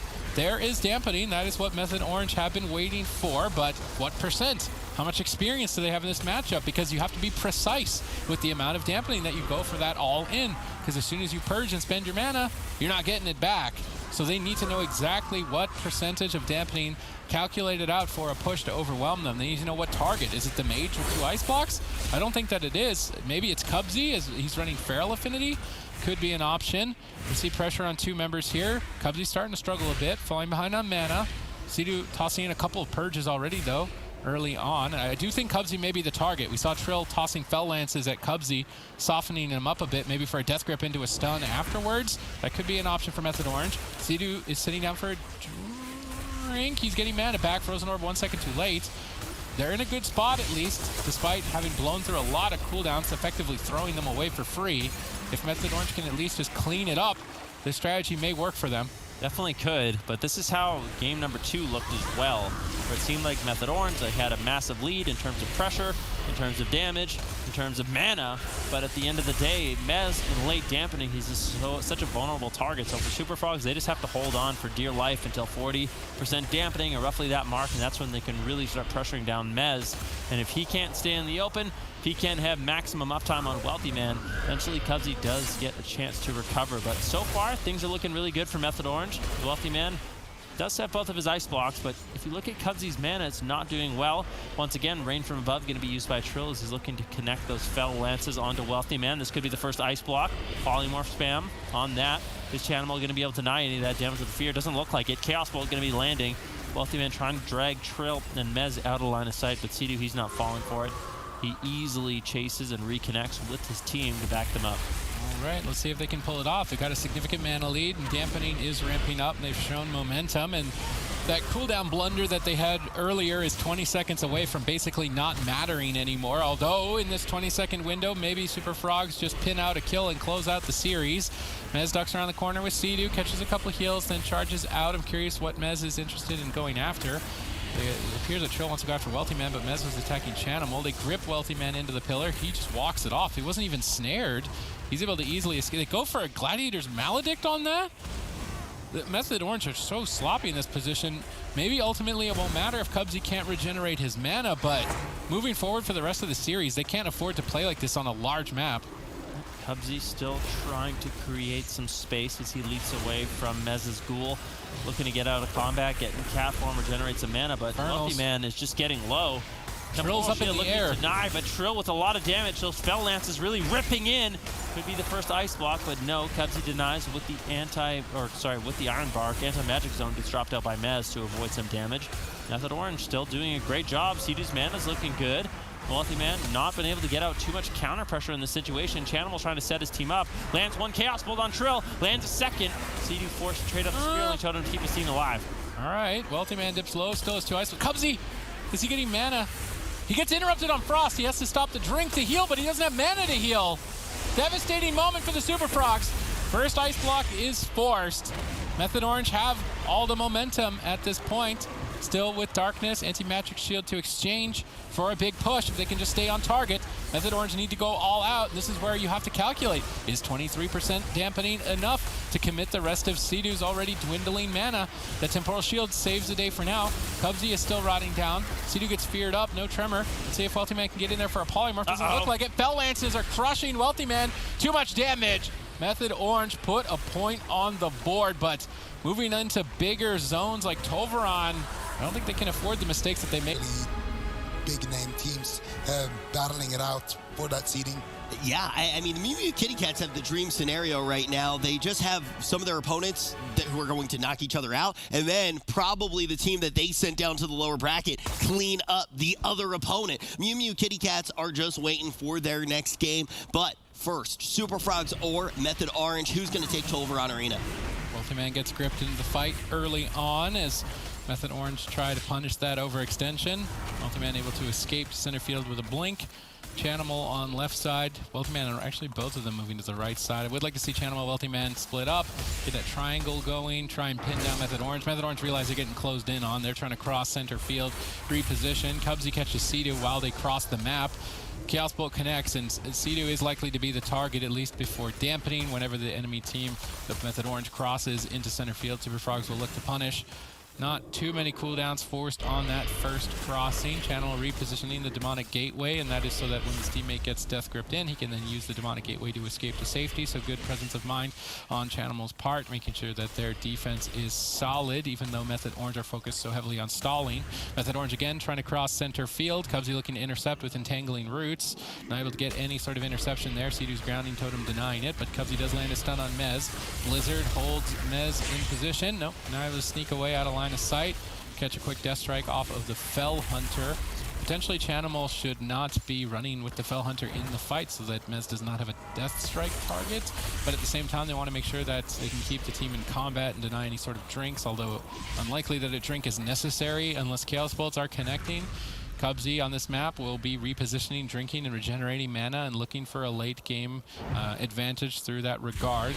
Cubsy now sneaking across the map, looking for a stun, waiting to see if Method Orange decide to cross center field again. Chanimal, Wealthy Man, both chains of iced. Very difficult for them to get in anywhere at this point.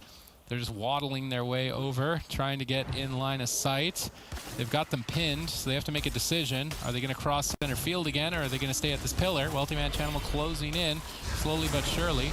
Cubsy moves in, gets a stun on Seedu. He is likely to be the target, but in Ghost Wolf, able to heal back up quite effectively. Now Wealthy Man overextended, has Temporal Shield rolling, soaking up all the damage, healing himself back to full. Both teams trading efficiently before Dampening. No real lead establishing itself just yet. Yep, Cubsy's mana is the main thing I'm going to be looking at in this matchup. In the last game, when Cubsy was out of mana, that's when Method Orange could start finding large amounts of pressure. And it seemed like on Talor and Sewer, what Method Orange's main game plan was waiting till Dampening and then making an offensive push. With the healing reduction, that's when they could force Cubsy to stay in combat, stay in range, get a lot of damage onto Wealthy Man. And that might be exactly what Method Orange is looking to do again. Just pick their moment at 5, 10% Dampening. That's when they could really move forward and start getting some damage rolling. All right, let's see if they can get it done. Method Orange repositioned now at center pillar.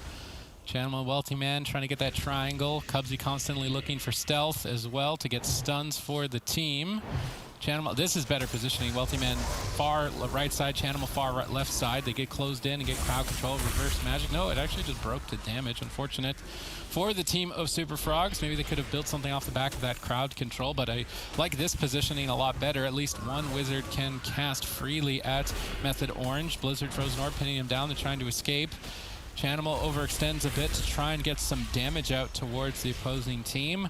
How much can he get done here while Method Orange strictly focus on avoiding the fight as long as possible? The main reason for this is that Sidu will have mana to purge later in the fight, but he gets clotheslined. Huge damage follows that up with a Gladiator's Maledict Assault. Grounding Totem removed. Another Gladiator's Maledict gets dispelled. Is there a third? Doesn't look like it. They switch their attention to Mez instead. Yeah, what are they going to do? Mez, can he recover? He's caught in middle field right now.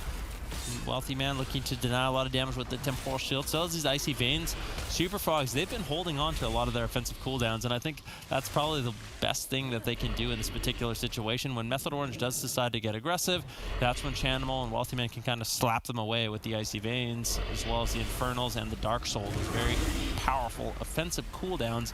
And that's when Method Orange is forced to run away. Cubsy can sit down for a drink. So I think patience with their major offense is something Super Frogs definitely needs to consider in this matchup. But it looks like Chanimal, he's going to be deciding to use his Infernals at this particular point in the match to try to get some damage rolling. All right, Sidu trades Astral Shift on that swap. Now maybe with Icy Veins, they could get a kill on Sidu.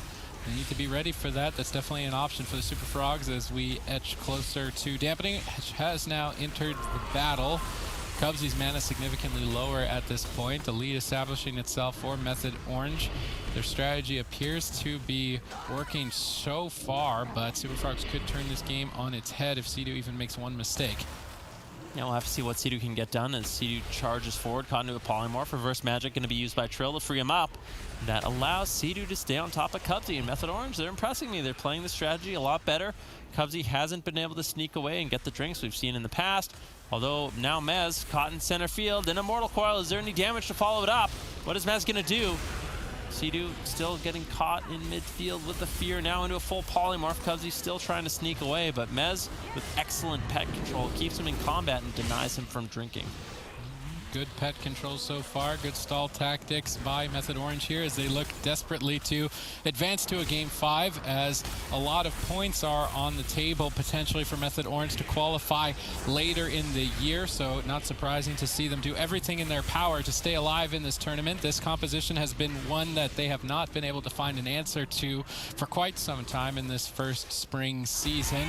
So perhaps finally they have an option here and they're trying to take full advantage of it. But Sidu caught in crowd control. Mez gets bursted. Has cooldowns to trade, is holding on to them. Death Strike going to be effective. That magic 40% marker not there just yet, and Mez is likely to recover, although tapped on Runic Power. Mortal Coiled away. Anti-Magic Shield will be exchanged for that attack. Was not the Icy Veins, was not the Infernals. Mez still continues to get hammered, and this is the composition advantage that we expected from the Super Frogs. So Sidu's team, they went for an all-in at around 20 or 23% dampening. This is likely to be the case again here in game number 4, but if they cannot find a kill in that window, I do see Mez falling. I could easily see Mez falling as well. With that Death Strike healing reduction, Super Frogs can definitely capitalize on that. Cubsy was able to recover some mana. Once again, Rain from Above going to be used by Trill, just looking to maximize his damage in this matchup onto Wealthy Man. So you can see him using those Fell Lances, actually pressuring down Cubsy a little bit, but I think that's just good to force out a little bit of mana from Cubsy. If you get Cubsy low, then you can force him to put full effects on him. Mez, an Immortal Coil, though, is taken down, and that is the main problem with the setup. Super Frogs, they're going to be moving. All right, chat.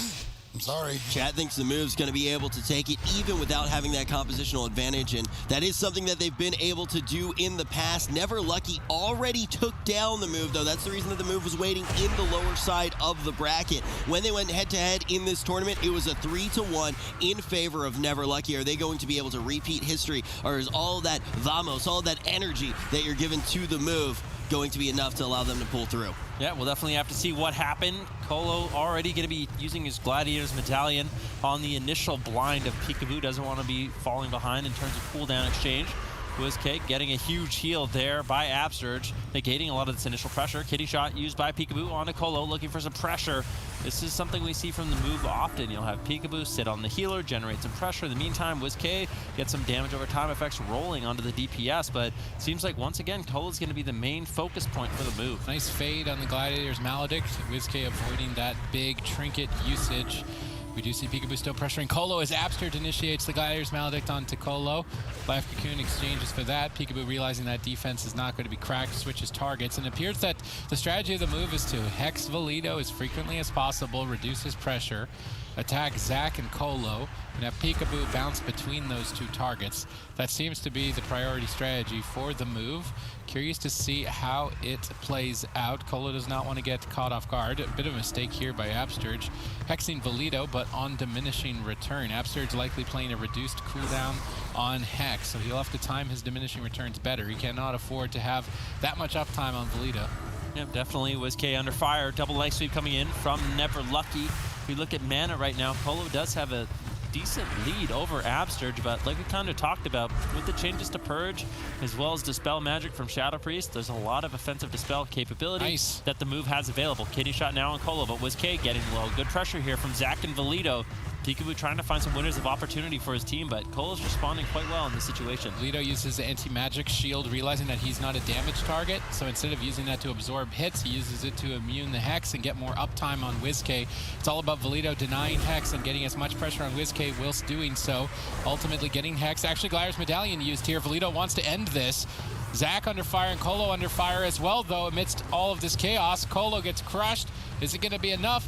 He's trying not to make an overextended trade, relying heavily on that anti-magic zone. Now Transcendence to safety, managing to recover. Mana still even at this point. Touch of Karma used by Zac. Openings are starting to develop themselves for both teams. Definitely good pressure here. Touch of Karma used by Zac. Like we mentioned, that makes him a vulnerable target as we move forward in this matchup. Now 2 pressure points available for the move. Colo caught in a kidney shot. He can't be using his Gladiator's Medallion because he's going to get caught in the situation where right now he gets blinded. Now he has to trinket, and that's a fair trade. That's exactly what he wanted. If he had trinketed the earlier kidney shot, then all of a sudden he gets caught into the blind, into the sap, and Zac could easily fall in that situation. So Colo is playing this very patiently, intelligently. Upsurge sitting in the back line. Big push for a Hex. Here it is. Big damage rolling for the move. Big push from the move. Colo, is he going to get cracked? The Ring of Peace appears to be enough for Colo to stall out the attack, and now WizKid under fire as he was desperately trying to push forward and add some extra damage to the fight. It just wasn't enough. Now they stack up for a double leg sweep. Valido moves over to potentially interrupt Upsurge, stunning one heal. Colo moves in to follow up. WizKid in trouble. Could be the Void Shift potentially from him. Upsurge still locked down in crowd control. WizKid trying to reconvene for a potential Spirit Link Totem, but as he moves closer for that cooldown, he also brings the interrupts to Upsurge as well. The Psychic Scream into a Hex should stall the damage long enough here for Upsurge to recover. Silence on Colo. They switch their attention to Zac, realizing he's vulnerable for another 10 seconds. Trying to crack through an opening there. Good crowd control initiation by Peekaboo. 5 seconds away. Zac holds on around the pillar, connects a Vivify. Colo now out of crowd control, easily healing him. Mana starting to develop in favor of Never Lucky. The move needs to do something quickly before that ends up being the case. Upsurge may need to try and look for a drink. I love this crowd control they've been initiating on Valido. The Earth Grab roots, the Hexes. Although the Hexes maybe could be a bit better, the diminishing return has frequently been mistimed by Upsurge. Psychic Scream, they've got good control of Valido, but it still appears to be so difficult for the move to develop any pressure. Yeah, but Peekaboo slowly but surely chopping into Colo, creating some pressure for his team. Zac once again, no Gladiator's Medallion. There is a slight opening here. WizKid getting into Void form, putting out massive pressure, but Valido and Zac, their self-heals, easily able to deny that damage so far. WizKid getting interrupted. Nice Ring of Peace to bounce him out of the Earthen Wall Totem of Upsurge, I believe, so he's not going to be getting to use too much of that defense, but he did manage to step back in it, getting a little bit of damage reduction. Now Peekaboo getting kited away by Colo, forced to come back into a double leg sweep. Nicely done by Zac. Good pressure still rolling here for Never Lucky. It's so difficult for WizKid to develop pressure on Zac, as it is likely that Colo is running the counteract magic. And I'm wondering if WizKid is looking for the dispels, trying to remove that as frequently as possible. Stun on Colo, but no counter pressure on Zac. It's WizKid who's just getting hammered right now. Gladiator's Maledict connects, Colo dispels. See if there's any follow-up. There's good pressure on Colo. WizKid decides to move in, secures a silence, way of the crane. should be enough to deny the kill here. Colo's still struggling, gets blinded on the way of the crane trinkets. Big overlap, another opening for the move moving forward if they can stay alive long enough to see it through. Yeah, Quaking Palm on Colo's trinket. Good use of the Pandaren Racial from WizK, now caught into a full stun with the paralysis on Upsurge. No dispersion. He does have the Void Shift. He might have to trade it out early. No Upsurge. He's going to be using the Spirit Link Totem instead, but Colo in a vulnerable situation. He's caught into a kidney shot. He doesn't have a Gladiator's Medallion. Not much mana left. He might get one, potentially two Way of the Cranes left if he can hold on to that precious mana for a longer period of time. But in the meantime, the move is kind of falling apart. Upsurge mana not looking good. All three members rotting down low. What are they going to do? I mean, I think if Colo plays well defensively, there's not too many openings here for the move. And they've got so much to work through. They have to get Zach's Skyer's Medallion, maybe a Smoke Bomb kill there if they can manage to pull it. Still the touch of Karma. Zach's really just not a target. He's been able to heal himself very effectively throughout WizK's attacks. Even though they've been crowd controlling Valido for most of the fight, his damage is still just so high. It doesn't even appear to be doing too much. Anti-Magic Shield immunes that Hex. That could be a power play for Valido, starting to develop huge momentum onto WizK.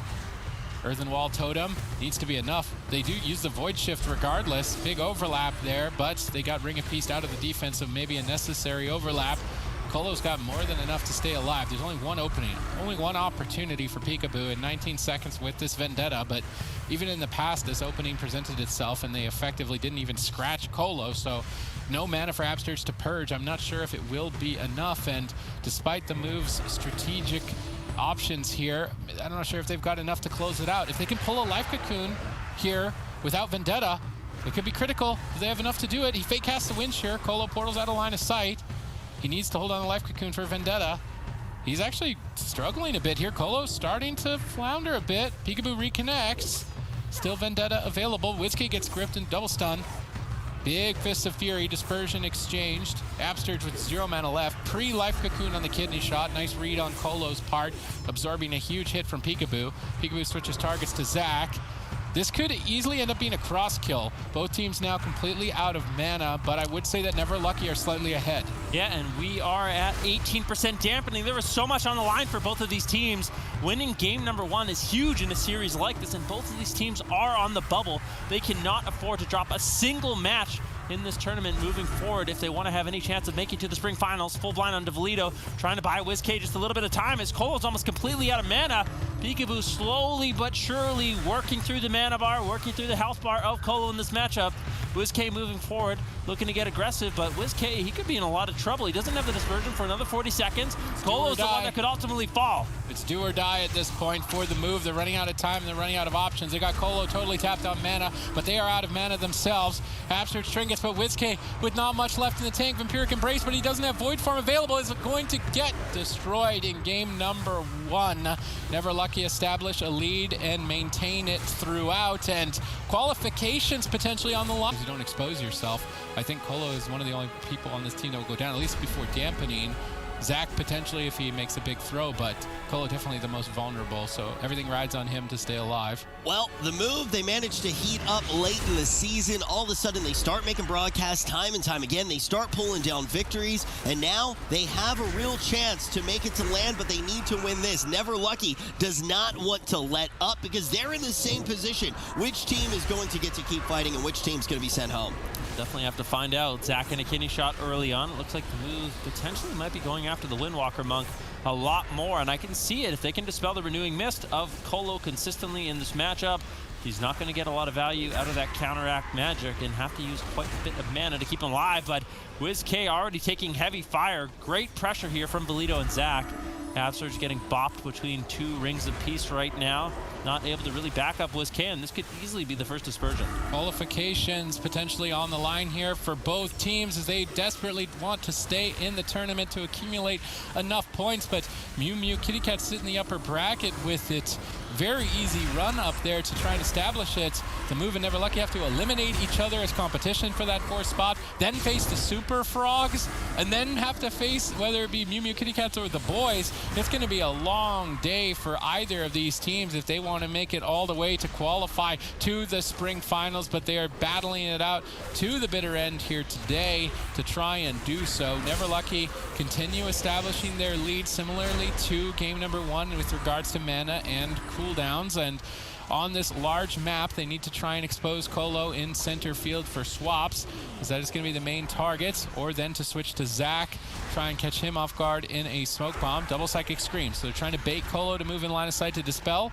Colo isn't falling for that bait. He's going to stay out of line of sight, away from WizK, avoid being attacked. Absurge repositions. WizK moves in. Colo gets silenced. Could use the Way of the Crane during this.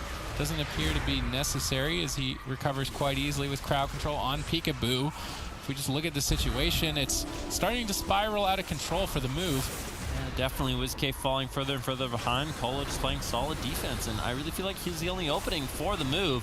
If Colo doesn't make mistakes in this matchup, I just don't see Never Lucky really losing. Great damage here on the WizK. Void Shift gets traded out onto Absurge, so a different kind of trade being made by the move in this matchup. Absurge not really in a great position to drop a Spirit Link Totem, so opting to trade out that major 5-minute cooldown from the Shadow Priest to swap health with his teammates. Now that's not available. Double leg sweep coming in. Great pressure once again from Never Lucky. What is Absurge going to do? WizK barely holding on, has 5 seconds left on that dispersion, lands a nice double fear. The move managed to stabilize.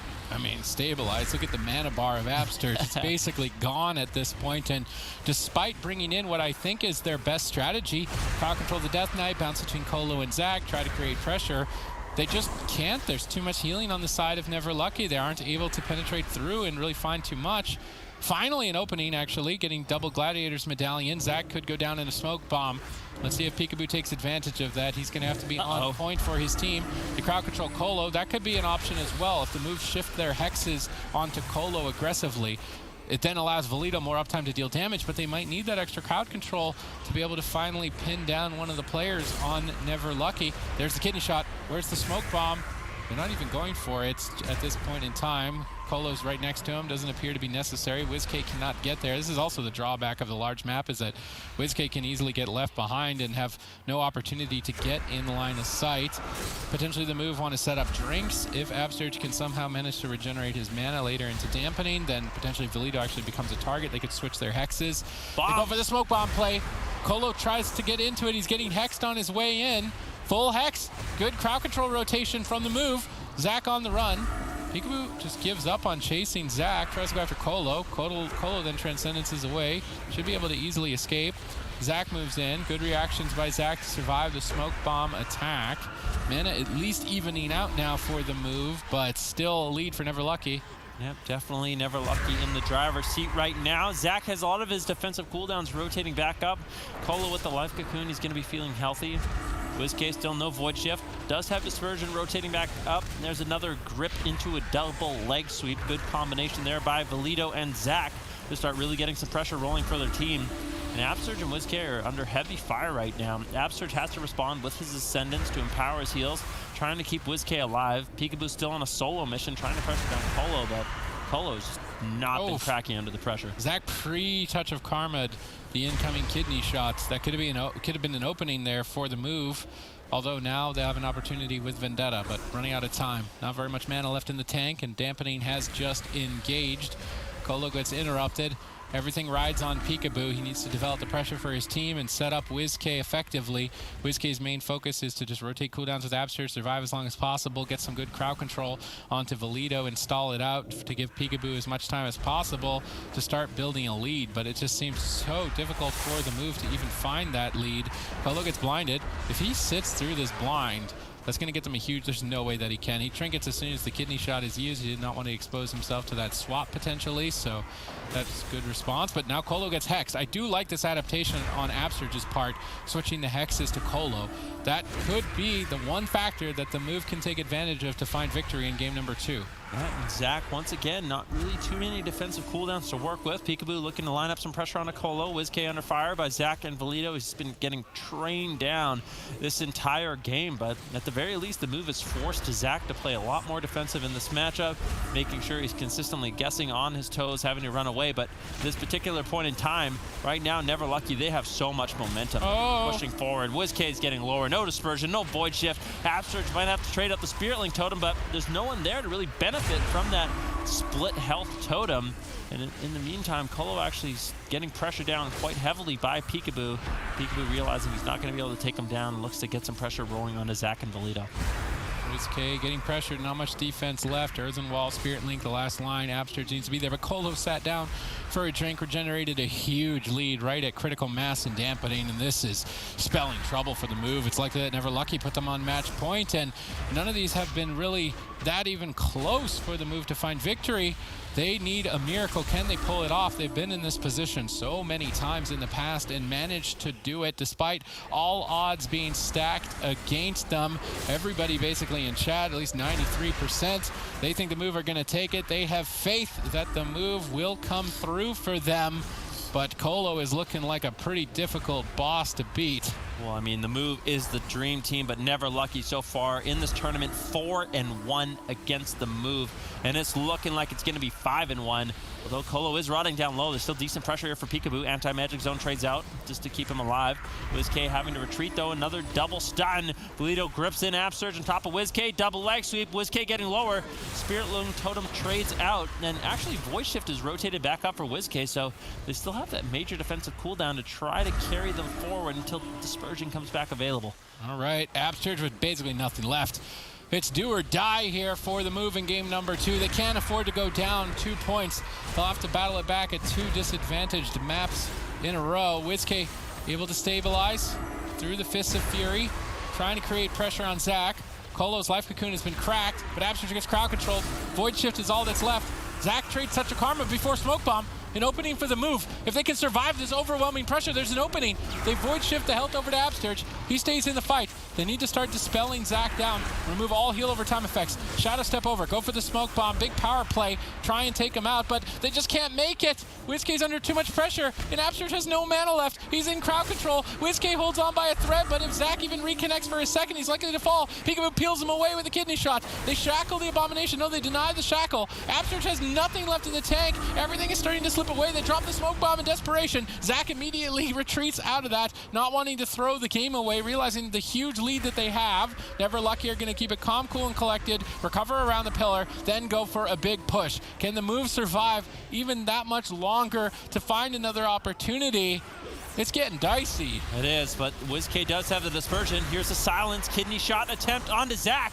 What is he going to do? Has Fortifying Brew. Colo trades out the Life Cocoon to keep him aggressive, keep him afloat. Absterge looking for a Hex. Anti-Magic Shell denies. Grip into double leg sweep. WizK forced into potentially his final dispersion of this match, but with Vampiric Embrace, he's actually managed to top himself off, and Colo's falling behind. All right, this could be it for the move.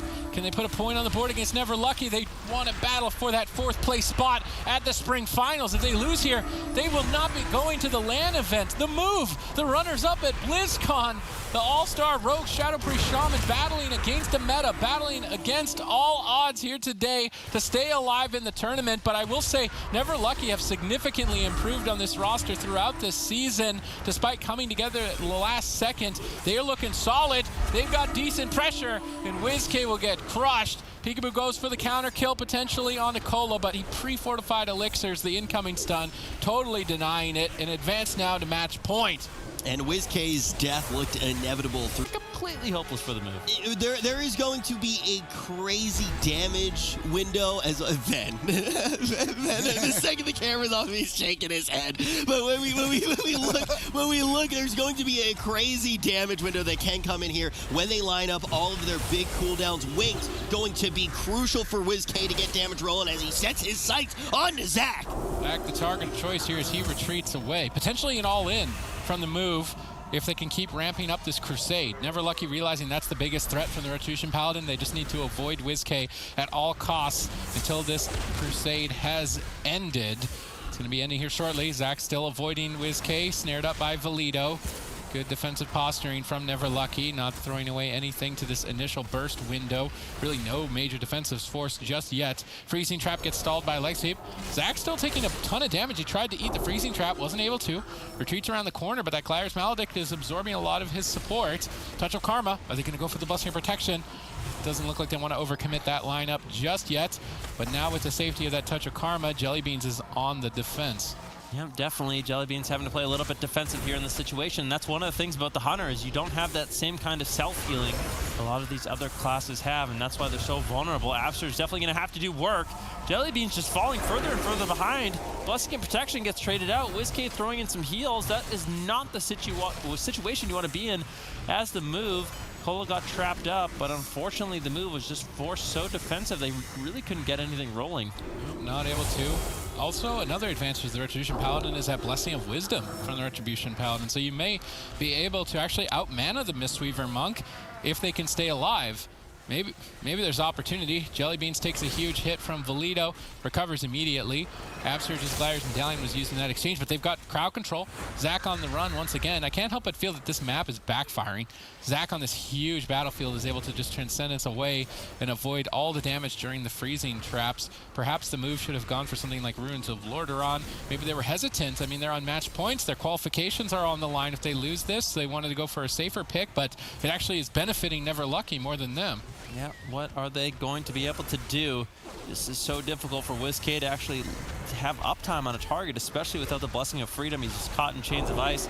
It is a slow waddle for WizK. Yeah, I know. Hey, guys, it's been a little while since we've seen a Rep Paladin, but they really struggle to move. They are very slow. It's a little bit of a saying in the community, and you're going to see that right now. WizK trying to get up onto targets, and he's not going to have very high uptime.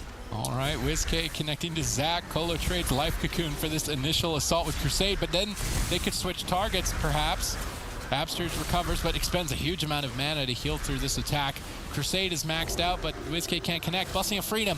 WizK finally able to move. Zach immediately Flying Serpent kicks away from that. WizK still in hot pursuit. They don't have a Blessing of Protection, though. Maybe pre-aspects of the Turtles and the Karma? Nope, no real overextension. They broke it? Break it? They broke it. Zach is vulnerable right now. He has his Transcendence, might have to run away, but Colo in a good position, not in crowd control, is able to top him off. But now with no touch of Karma, Zach's going to have to play a little bit scared in this matchup. He can, of course, use that Transcendence to get away when he really needs to, but in terms of defensive, the move's not looking bad. Mana's evened out. There's definitely hope here for the move to come back in the series. It's looking a lot better than their Shadow Priest Rogue, for sure, at least here against Never Lucky. Potentially, the Retribution Paladin could be the X factor for the move to stay alive in the lower bracket. They still haven't won it just yet, but there is definitely a lot more opportunity here in game number 3 for sure. Zach retreats, WizK hunting him down. How much longer can Zach get escaping to safety? He gets the Ring of Peace. WizK cannot connect. Zach recovers, Colo gets out of crowd control. Now Zach has Touch of Death. He could make a big push. It's likely to be going after WizK as he has no Gliders Medallion. Fist of Fury. No Touch of Death committed just yet. Surprising to see it immediately pulled. Try and develop some pressure. Maybe they're trying to bait an Iron Bark before going for a big push. Thorns activated by Absterge. That is starting to redirect some damage back at Valido and Zach, likely to cost Colo mana. Good cross crowd control there from the move. I like this mid-game adaptation. Stunning up Colo and Zach at the same time is very important for the move to pin Zach down long enough to ultimately net a kill on him. If they can do that a couple more times moving in the future, they could take it.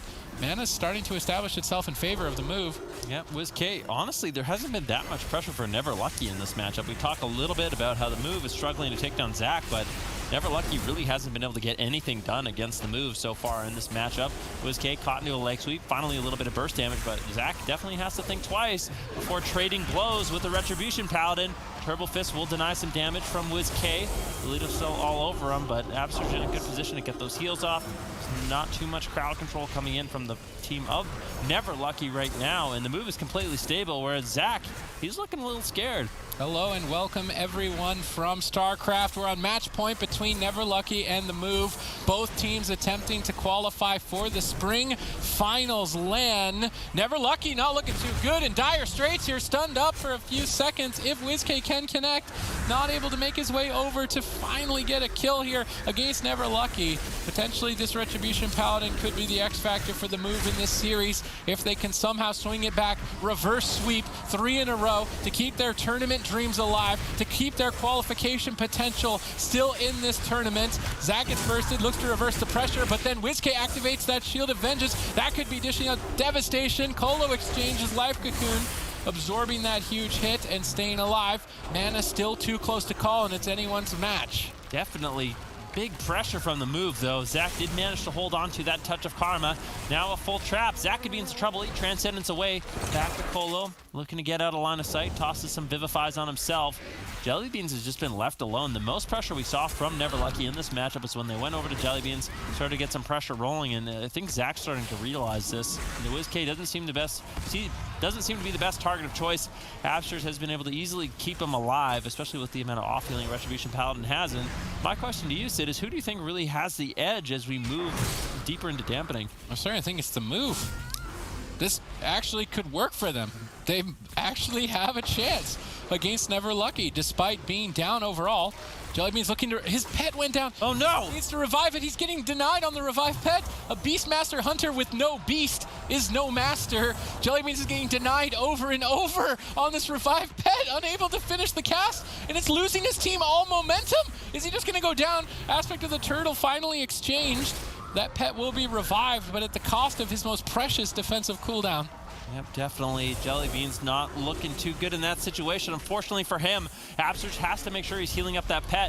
If Jellybeans gets caught in another situation like that, Zach and Bolito, they just have so many little micro CCs and interrupts that they can deny that regeneration of that pet, and Jellybeans, without his aspect of the turtle, won't be able to ever get one back again. Zach in a little bit of trouble right now. Turbo Fist going to be used by him with that Fist of Fury to deny WizK a little bit of damage. Paralysis as well. Zach, what is he going to do? No portal available. Once again, running, hiding behind the pillar. Colo in a good position to top him off.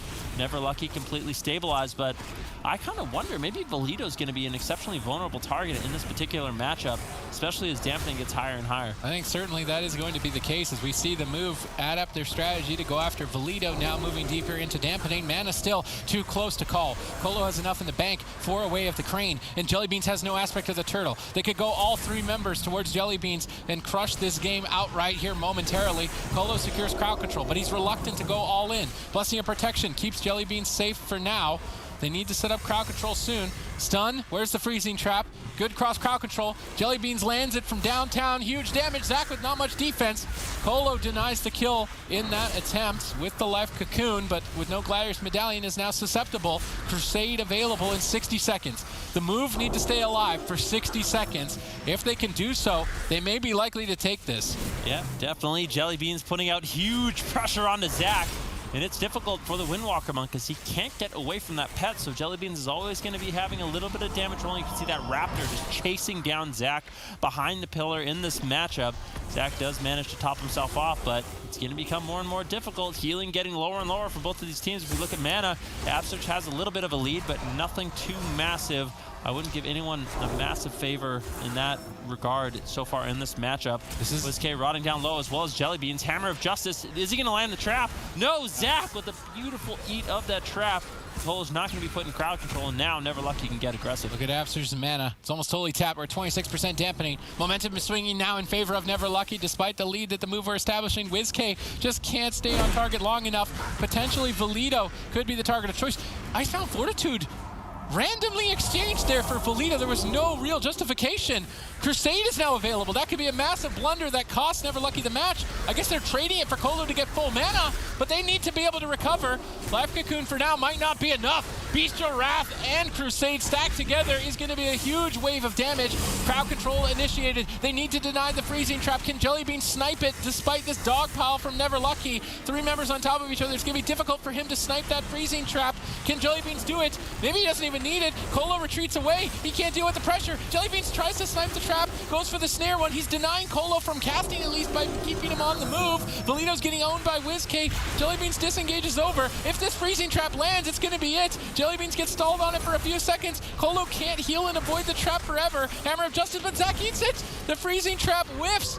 They need just damage to push him over, but I'm not sure they've got enough of it, Ben. I don't think so. WizK looking to be the last Crusader. Can they take Bolito down? Anti-Magic Shell will deny a little bit of that damage. WizK traded out his Divine Shield. WizK is really vulnerable. Absurge, how's he going to keep him alive? He has the Innervate rolling to empower his heals, but WizK is just falling further and further behind. Neverlucky stabilized. The move could be eliminated just right here, right now. Spring Final is going to be gone from the move, but the Neverlucky, they're looking better and better.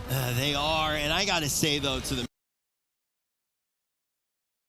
despite being maybe behind in skill to the other teams, improved massively, and now are almost qualified They're just a few steps away. It's one of those teams that it is enjoyable to watch their road. It is enjoyable to watch their road throughout the entirety of the tournament, because I think a lot of people knew what their potential was, knew that they could actually answer a lot of these top teams.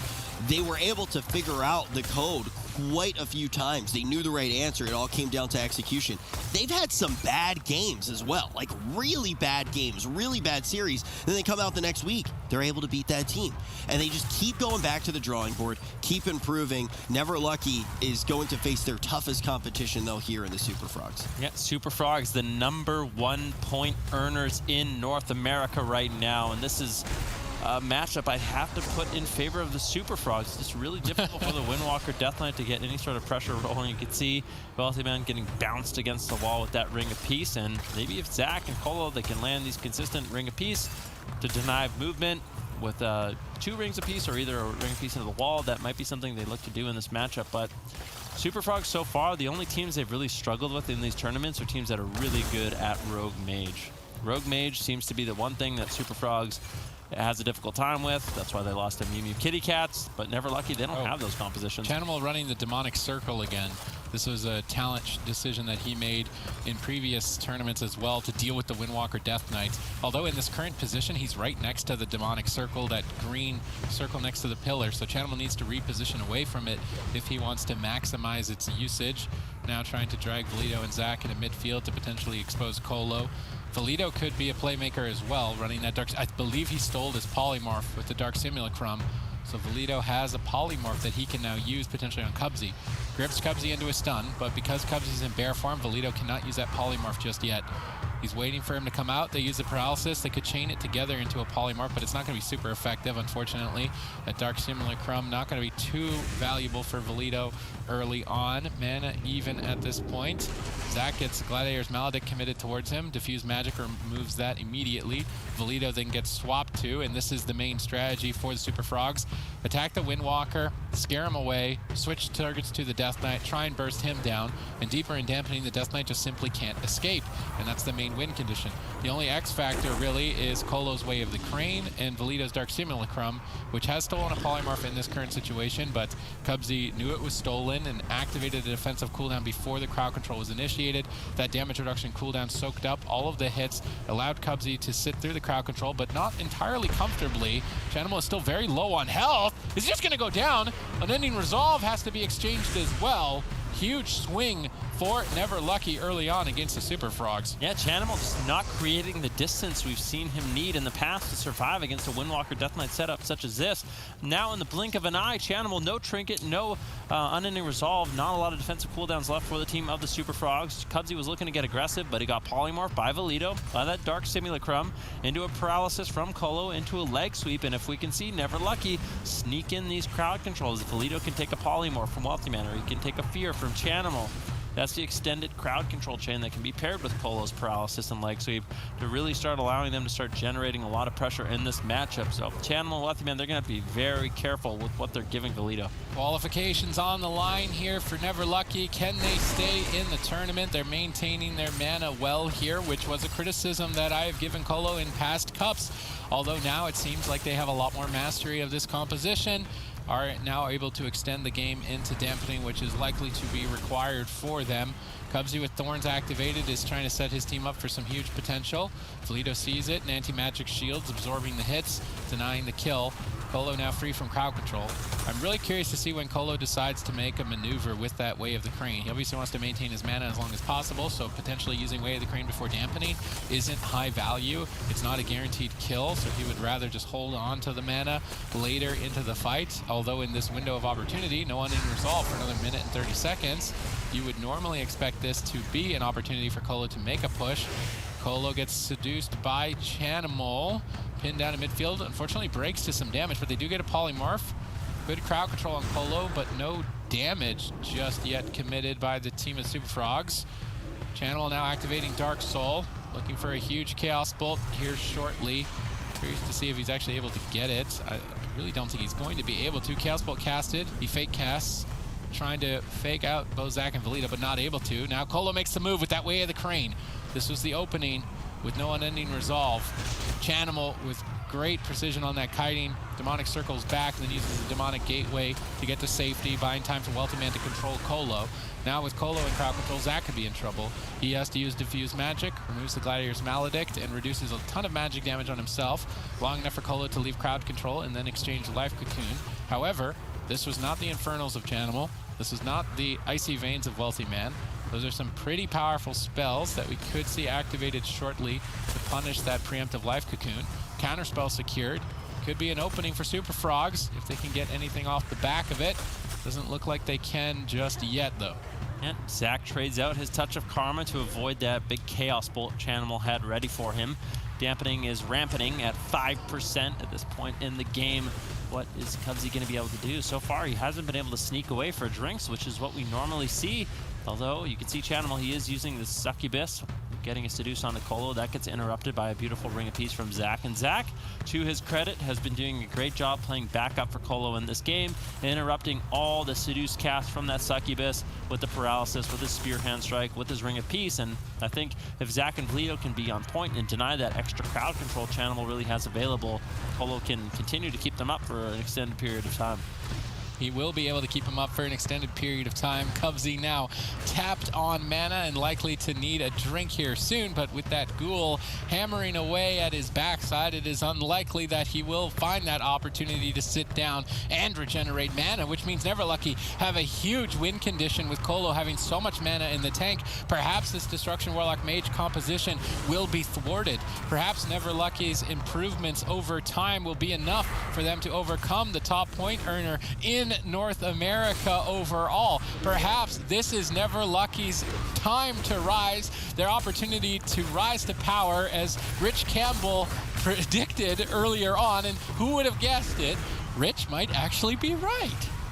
I don't know, there's one team called the Super Frogs standing in their way, standing in Rich's predictions way as well. And I don't know, Super Frogs are still looking good, but Cubsy with no mana is not looking that great. We're at 14% dampening. Colo's been doing an excellent job so far. Like we talked about, Neverlucky potentially the most improved team here in North America, potentially the world this year. And you can tell how much they want it. They have a well-calculated plan. They're executing it quite beautifully in this matchup so far.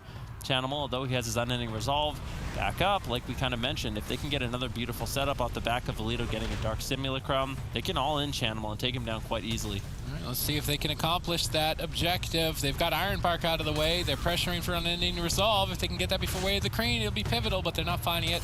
Cubsy connects a huge heal. Chanimal stabilizes. Zach now needs to be careful.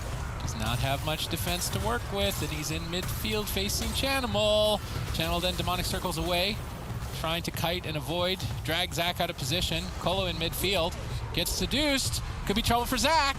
Catches a couple of Vivifies around the corner. Wealthy Man can't get there just in time, trying to get in line of sight. Blizzard will pin Zach down at the corner for Chanimal and Wealthy Man. Colo stuck in midfield and crowd controlled for so long, now bashed. Zach tries to make a move, but it might be too premature. Huge hits from Wealthy Man. Life Cocoon gets crushed through by Chanimal. Zach retreats around the corner once again. Colo tries to get to his aid, but feared off to the distance. Zach manages to recover. Good crowd control like that has bought Cubsy time, though, to drink and regenerate mana. Suddenly, it's still anyone's match.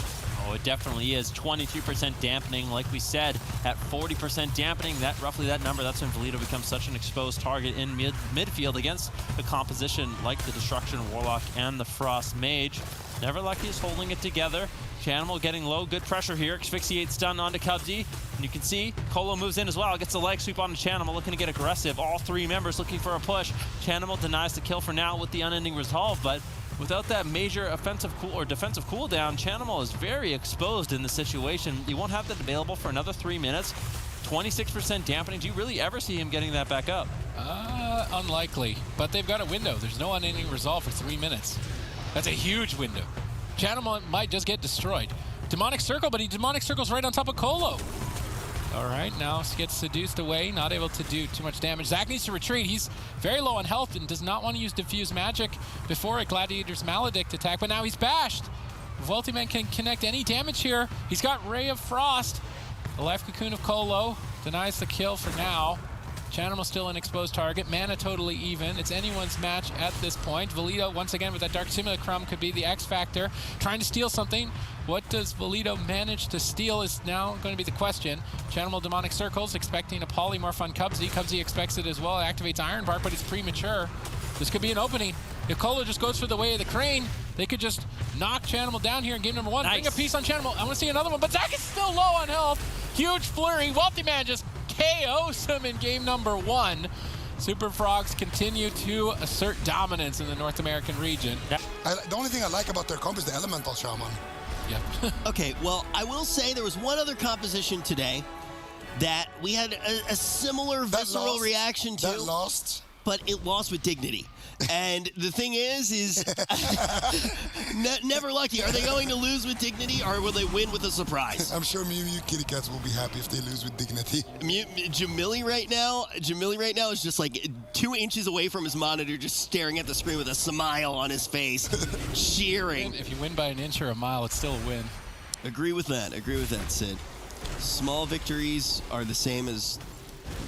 I don't even know. I don't know anymore. There's literally an elemental shaman Moonkin holy paladin in front of my face. I'm pretty sure Sid just quoted Vin Diesel. Is that what that sounded familiar? Yeah. All right, what are they going to do? Channel Wealthy Man moving in. Zach already getting damaged very early on. And for Never Lucky, I'm not sure what their game plan is. Who are they going to take down in this matchup? Cubsy's always going to be able to sit very far away. The control Wealthy Man and Chanimal have is going to force Packrat, Zach, and Valido to play very defensive and not be able to really pressure down the mana bar of Cubsy. Do you think that you're going to win in a late game in Dampening?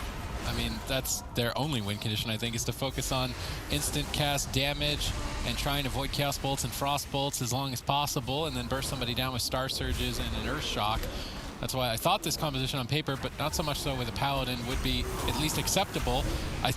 Now I'm thinking the Destruction Warlock Elemental would have been even much better, and they have that option. We've seen Packrats play Destruction in the past, and we've seen Colo, of course, play Restoration Druid in the past, and I think that may have been the best option for them overall, but they want to give this a go. If they manage to win on Tolvaron, though, at least they take one of the biggest maps out of the pool from the Super Frogs, and then have a good answer for the big maps as well to lock in Blind, potentially. They swap to Cubsy with a huge swing of damage. He's now able to recover. Now Packrat on the back foot as Wealthy Man secures a Polymorph over onto Zach. Although Zach seemed to have connected a huge heal to stabilize Packrats just before it. Wealthy Man now under attack. Is able to get Temporal Shield rolling and heal back to full as a result. Both teams trading evenly. Never Lucky, surprisingly, their mana is starting to establish a lead. Yep, definitely. We'll have to see what they can get done in this matchup. The thing is, like I kind of mentioned, I feel like Cubsy is going to have an opportunity in this matchup to sneak away, go for consistent drinks, and Zach playing in this position really isn't going to be able to do the same thing. Packrats, he's already committed. It's Incarnation, a lot of his instant cast damage. And now the Moonkin threat really isn't going to be there. Valido's going to have to make sure he's getting a lot of pressure out. If Chanimal overextends or Wealthy Man overextends, I can see a world where Never Lucky starts generating pressure. But if they're ever in trouble, I just feel like Chanimal and Wealthy Man, they can pull back, get off the pillar, and they're going to have an advantage of spamming out wizard damage. Yeah, could certainly be the case here on Tolvaron Arena, but of course Never Lucky have already seen what happens to melee cleaves running into Super Frogs. They don't do very much running, it's more like crawling and then a very slow and painful death. So it's not surprising to see Never Lucky want to try something different here on Tolvaron, although I think they could have considered potentially a better option than this. We'll still have to wait to see it play out, as Never Lucky are focused entirely on just staying alive at the pillar. Wealthy Man's got a Frozen Orb on the 3 members. Chanimal closes in on the left side, Wealthy Man on the right, and Zach needs to try and avoid multiple interrupts with this positioning. It could be difficult if at any moment he's counterspelled, and then they blink in for a kill. They're starting to fall behind. Valido catches a couple healing surges, but Chanimal moves in, and I think the Super Frogs are realizing that they're a lot more stable than they think, and they could probably stand on top of Never Lucky and get away with it. And if they can manage to do that, I'm not sure how much longer Zach will hold out. Definitely have to see Chanimal tanking a lot of this incoming damage. Packrat, once again, going to be using that Incarnation, looking to get aggressive. Actually, it was just a mini Incarnation, so his main one will be up in 45 seconds, and that will be the added punch Never Lucky needs to start getting through some of the heals and defensives that Super Frogs has available. And I really only see Never Lucky winning this matchup with a big all-in with that Incarnation, unless it's really deep in Dampening. But at that point, I feel like Zach is going to start really struggling to heal through this damage. He's going to have to start casting out a lot more heals, and that's going to make him susceptible to Wealthy Man and Chanimal going for those interrupts. And that's where I feel like the Holy Paladin really is a vulnerability in deep Dampening. I just don't know how he's going to keep his team alive. Dampening, a double-edged sword. It's going to benefit and disbenefit both sides as we edge closer to it. No significant mana advantage for either side at this point. Obviously, Chanimal and Wealthy Man, their team focuses more heavily on hard-casted spells, which Never Lucky can more easily avoid at the pillar. Because of this, you would say on paper that Never Lucky have the composition advantage over the Super Frogs, but if they make even one mistake and catch a quick Chaos Bolt during Infernals, then they could get just killed outright. Cubsy, running the Feral Affinity, actually could backfire on him if they can do an Incarnation all-in with the Triple Gladiator's Maledicts. I see that as a possible win condition for Never Lucky, and Cubsy will have to avoid giving that opportunity as much as possible. Incarnation, big pressure here from Packrats as he's trying to take down Wealthy Man, but that gets denied instantaneously by Chanimal with the Infernal, with the Shadow Fury.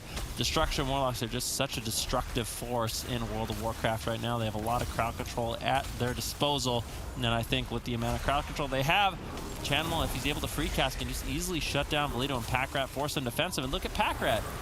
He can't get any damage rolling. Just getting crowd control. Valido's just dying. Zach, what is he going to do? Trying to connect some heals. Valido backs him up with a nice wind shear. Cubsy moving in, getting a rake stun onto Valido. Wealthy Man looking for some damage. Packrat backs him up, but Super Frogs are just walking all over Never Lucky. I mean, it's not looking too good for Packrat's Balanced Druid. Absolutely zero pressure for the team of Never Lucky.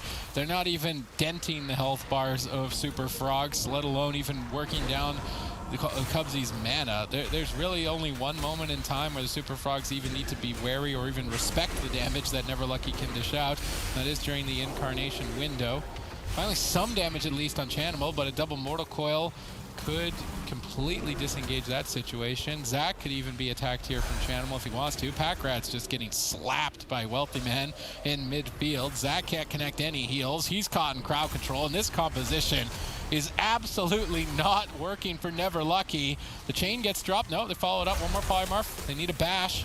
They go for the rake stun instead. Nice Shadow Meld re-stealth. Doesn't seem to be like enough crowd control to take Packrats down. Avenging Wrath allows Zach to bounce back into the fight, but they've expended a huge amount of their defensive arsenal to recover from that moment. Yep, and this is the kind of control I was talking about. Super Frogs are just so on point in terms of their crowd control that Never Lucky, they just don't have enough stops. They don't have enough interrupts. The Holy Paladin just doesn't provide any. You have Valido with Wind Shear and Grounding, but that's really the only threat. Solar Beam, a really long cooldown for Packrat to actually help shut down some of these casts. And it's just really difficult here for Never Lucky. Like I said, they need to try to find an all-in kill attempt. 52 seconds left on that Incarnation. That's going to be a moment for Packrats to get really aggressive. Cubsy's been able to maintain his mana quite well in this situation. You see Dark Soul available. Chanimal's going to be looking to get aggressive potentially with his next Infernals, which are up in 42 seconds. But the last time we saw Packrats get aggressive with the Incarnation, Chanimal, he was able to just drop out the Infernals, deny a lot of that pressure with the Shadow Fury. You see Wealthy Man has Icy Veins rotating up as well. Just so much in favor of Super Frogs. Yeah, it's looking better and better for them as they look to advance to match point, and then basically Never Lucky are just praying that the Mew Mew Kitty Cat lose their next two series, which is possible. It's possible, but you really don't want to leave the fate of your qualification in the hands of another team, so Never Lucky, you need to go back to the drawing board. Unfortunately for them, if they lose here, and because they lost a blind pick, if they do try the Elemental Shaman Destruction Warlock, most certainly the Super Frogs have an answer for it in their arsenal, and they'll have to battle it blind twice in a row. So things are not looking good for Never Lucky, despite their victory versus the move earlier today. It's looking more and more to be the case that Mew Mew Kitty Cats are going to be our fourth and last team qualifying for the spring finals. Valido gets bursted down, Grounding Totem barely in time. redirect some damage.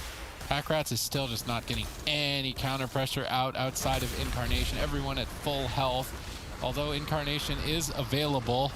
Curious to see when Packrats decides to pull that punch. With Dampening so high, he needs to get something done with it. Leader gets bursted down to half. He's in trouble. Zach is crowd controlled. Packrats is whittled away. 2 targets low on health, and Zach can't heal. Any more crowd control, and it's likely to close the match. Valido's really disrespecting the damage, not trading that Astral Shift, holding on to it as long as possible, managing to get away with it. Divine Favor, big heal. Wealthy Man gets bursted down. That's the Lightning Lasso combo.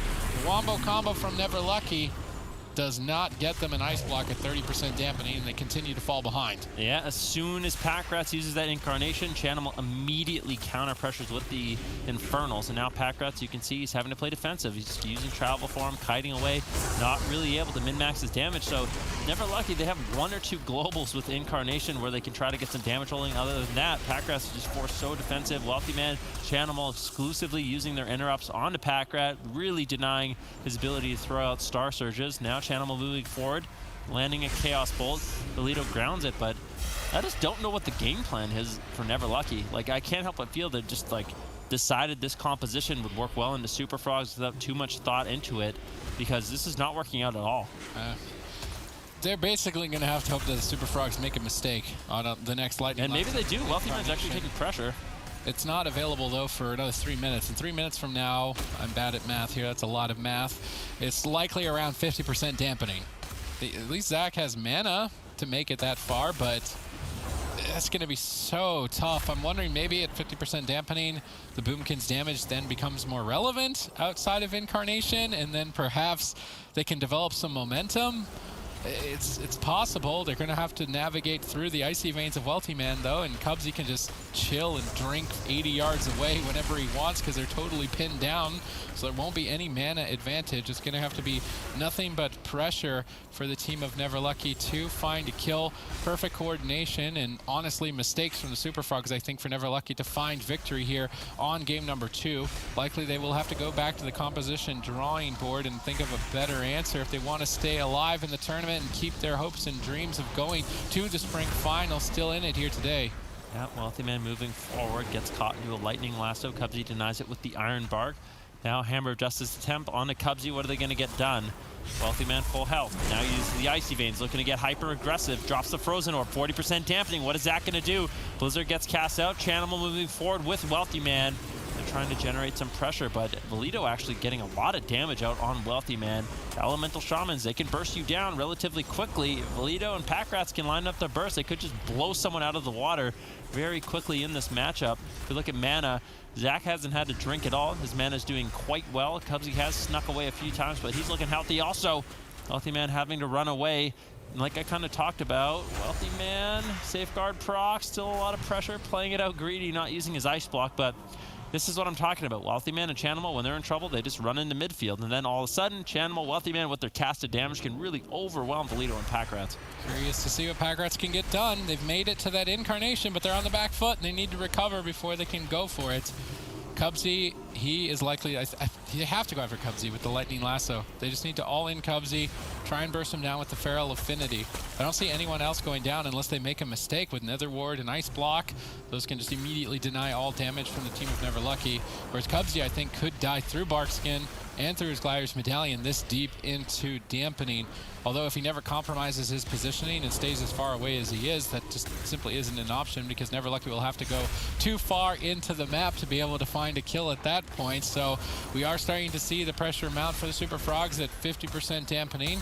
Zach is holding out onto a lot of defensive cooldowns. Maybe an ultimate sacrifice, big push, trying to overwhelm while you are immune to damage and redirecting it. This could be potential. Packrats needs to be so precise here with this Incarnation, because it's likely the last one that he is going to get of the game. He needs to get through 2 Ice Blocks. So Wealthy Man should not be the target. You rely on him just not pressing an Ice Block if you do that.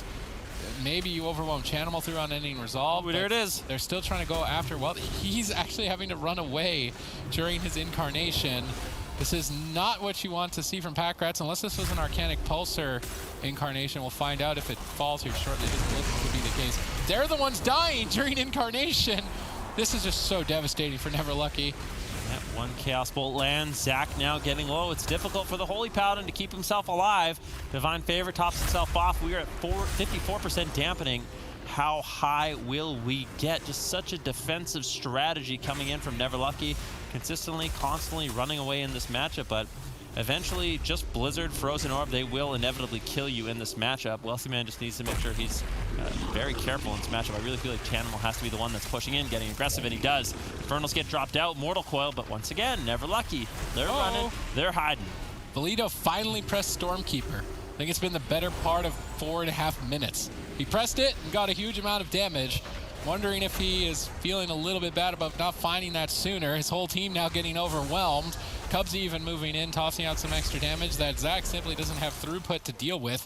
Frozen Orb is crashing in on one side. Chanimal's getting in on the fight, ready to end this at 60% dampening. Gets cloned up, doesn't want to throw, so he's going to sit through it. Zach gets Gladiator's Maledicts. He can't heal through that. He's waiting for it to fade. Weltman gets bursted. Temporal Shield. This could be a cross kill, potentially. Valido gets interrupted on his support, but all three members low. Cubsy's mana suddenly tapped out of nowhere with basically nothing left. Look at it, Cubsy. Although there's still 2 ice blocks, still an unending resolve. Packrats is 1:16 away from an incarnation. I think this is going to be a bit of a ballroom blitz, Ben. I actually think sparks are going to fly deeper into the match.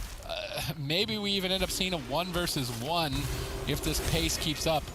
Well, you know me, Sid, I love a good dance-off, and that's exactly what this is looking to be. At 63% dampening, things becoming more and more difficult. Icy Veins gets traded out by Wealthy Man, wants to get really aggressive. Chanimal relaying his Demonic Circle, and you can see this is where Wealthy Man is in trouble, though. Temporal Shield forced to blink away, and Valido and Packrats have been deflecting Wealthy Man, not allowing him to lay down that Blizzard and Frozen Orb as often as he'd really like. We look at mana, Zach still doing okay, but 66% dampening. I'm not sure it's mana he really needs to be concerned with. All right, so let's see what they can get done here. 30 seconds away from that incarnation of Packrats. Cubsy, though, has regenerated mana, and with Innervate active, has a bunch of free healing at this moment in time, is likely to stabilize his team. Zach, on the other hand, has Avenging Wrath. Everything is going to come down to one big push. Valido activating that greater primal elemental with that fire elemental. He's going to be doing a ton of damage. Super Frogs need to be ready for it. Stormkeeper comes up soon, as well as Incarnation, but Packrats gets clotheslined by Chanimal's Mortal Coil. Packrats retreats away in bear form. Valido, though, gets stunned. He was left behind. Huge hit swings in. He gets Blessing of Protection down to the stun, but even still, Ursul's Vortex pulls him back into the fight. Triple Shadow Fury, triple Cataclysm. Chanimal looks to close. Avenging Wrath up just in the nick of time. Zach battles back. Packrats activates Incarnation, trying to toss out some damage and force the Super Frogs away. And even though they were getting overwhelmed, they are showing signs of life here at 71% dampening. I think we're almost going to break records in this match. We definitely could. All three members of Super Frogs actually rotting down. The consistent pressure of Packrats right now is paying dividends for the team of Never Lucky. Are they going to be able to do it? This game was looking so hopeless for them, but now Chanimal, he's running and hiding. Wealthy Man's feeling scared, drops the Blizzard, still has to run away. Cubsy's mana is not looking good. Have Never Lucky really found the answer? Is it really Holy Paladin, Boom Kit, Elemental Shaman at 75% dampening? Chaos Big Bolt. Chaos Bolt on Valido. Grounding Totem denies that damage. Never Lucky still holding on. That is an angry Infernal as both teams, all 6 members in trouble of dying at this point. 75% dampening. There's nothing left. Packrats so low on health, there's no mana in the tank for either side. Any member could die. Packrats falls first. Can Valido close any sort of counter pressure? No. Chaos Bolt closed out. And despite being low on health, any amount of health, definitely maybe frustration on the part of Never Lucky as well. They do not want to be stalled out anymore by the Super Frogs. I'm just curious as to when in the fight they will decide to go for this aggressive strategy. Will they try and stall and wait similarly to Method Orange, or will they just get into the deep end as soon as possible? Well, Zach's going to be marching forward with Valido. It looks like Never Lucky, they want to get aggressive early on. Who is the main target? How many purges are we going to be seeing out of Colo? Like you said, Method Synergy, Mez, Trill, and Colo, they sort of pioneered that all-in strategy, just offensive purge after offensive purge. Unfortunately, a Seduce onto Colo is going to be broken by a Blizzard into a full Polymorph, though. Zach could be in some trouble. They're looking to run down Wealthy Man in this situation. He deflects early on with Temporal Shield, but Zach already trading out his Touch of Karma, wants to get hyper-aggressive. Surprising that they're actually going after Wealthy Man. Maybe Cubsy preparing for himself to be the target and trying to catch him off guard by going after Wealthy Man instead. Here on Dalaran Sewers, Wealthy Man is dealing with the pressure quite effectively, keeping Zach on the ropes as well. there is a counterspell available that Colo needs to try and fake out. He's now bashed. Zach is in trouble and on the run, ducking for cover. Multiple Gladiators, Maledicts, absorbing a ton of heals. Colo reconnects, spelling off that healing absorption, looking to fake cast a counterspell on this healing wave. If Colo gets into it, he fake casts the counterspell. Well done on Colo's part. He can now stabilize the team quite easily. Yeah, definitely, without that interrupt out of the way, Colo should be able to top off his team, but all three members eating a blizzard, eating a frozen orb right now as they rot down just a little bit. Cubsy position very far away. I think that's likely where he wants to be in this matchup. Colo actually taking quite a bit of damage right now. A little bit of burst pressure. What are Chanimals and Wealthy Man going to be able to do? So, like you said, Wealthy Man so far has been dealing with the pressure quite well. They were looking for an all-in onto Wealthy Man, but his ability to kite in this matchup, back up from Chanimal, Cubsy healing him up. Super Frogs has so far been able to deflect the early attacks. All right, let's see if Neverlucky can maintain for an all-in kill with the Purge strategy.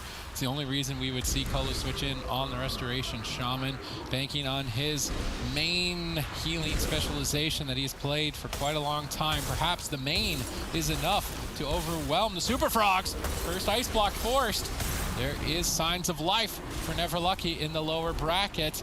If they manage to pull this off, likely we see them go head-to-head with the Mew Mew Kitty Cats tomorrow in the lower bracket. I shouldn't count the Mew Mew Kitty Cats out, but based on history, you would expect that result. So if Neverlucky can somehow crawl back in this, they need to reverse sweep 3 in a row, keep their qualification dreams alive. But this is the best match so far in terms of pressure we've seen. Yeah, definitely. You can see Colo's mana is not doing too great right now. Another one of those seduces from Chanimal into a full polymorph. Chanimal lining up a big Chaos Bolt.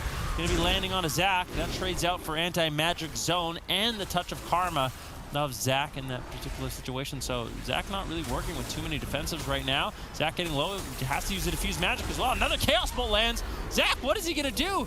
Needs to be able to get away. Colo forced to use his Spirit Link Totem. And things are falling apart for Neverlucky.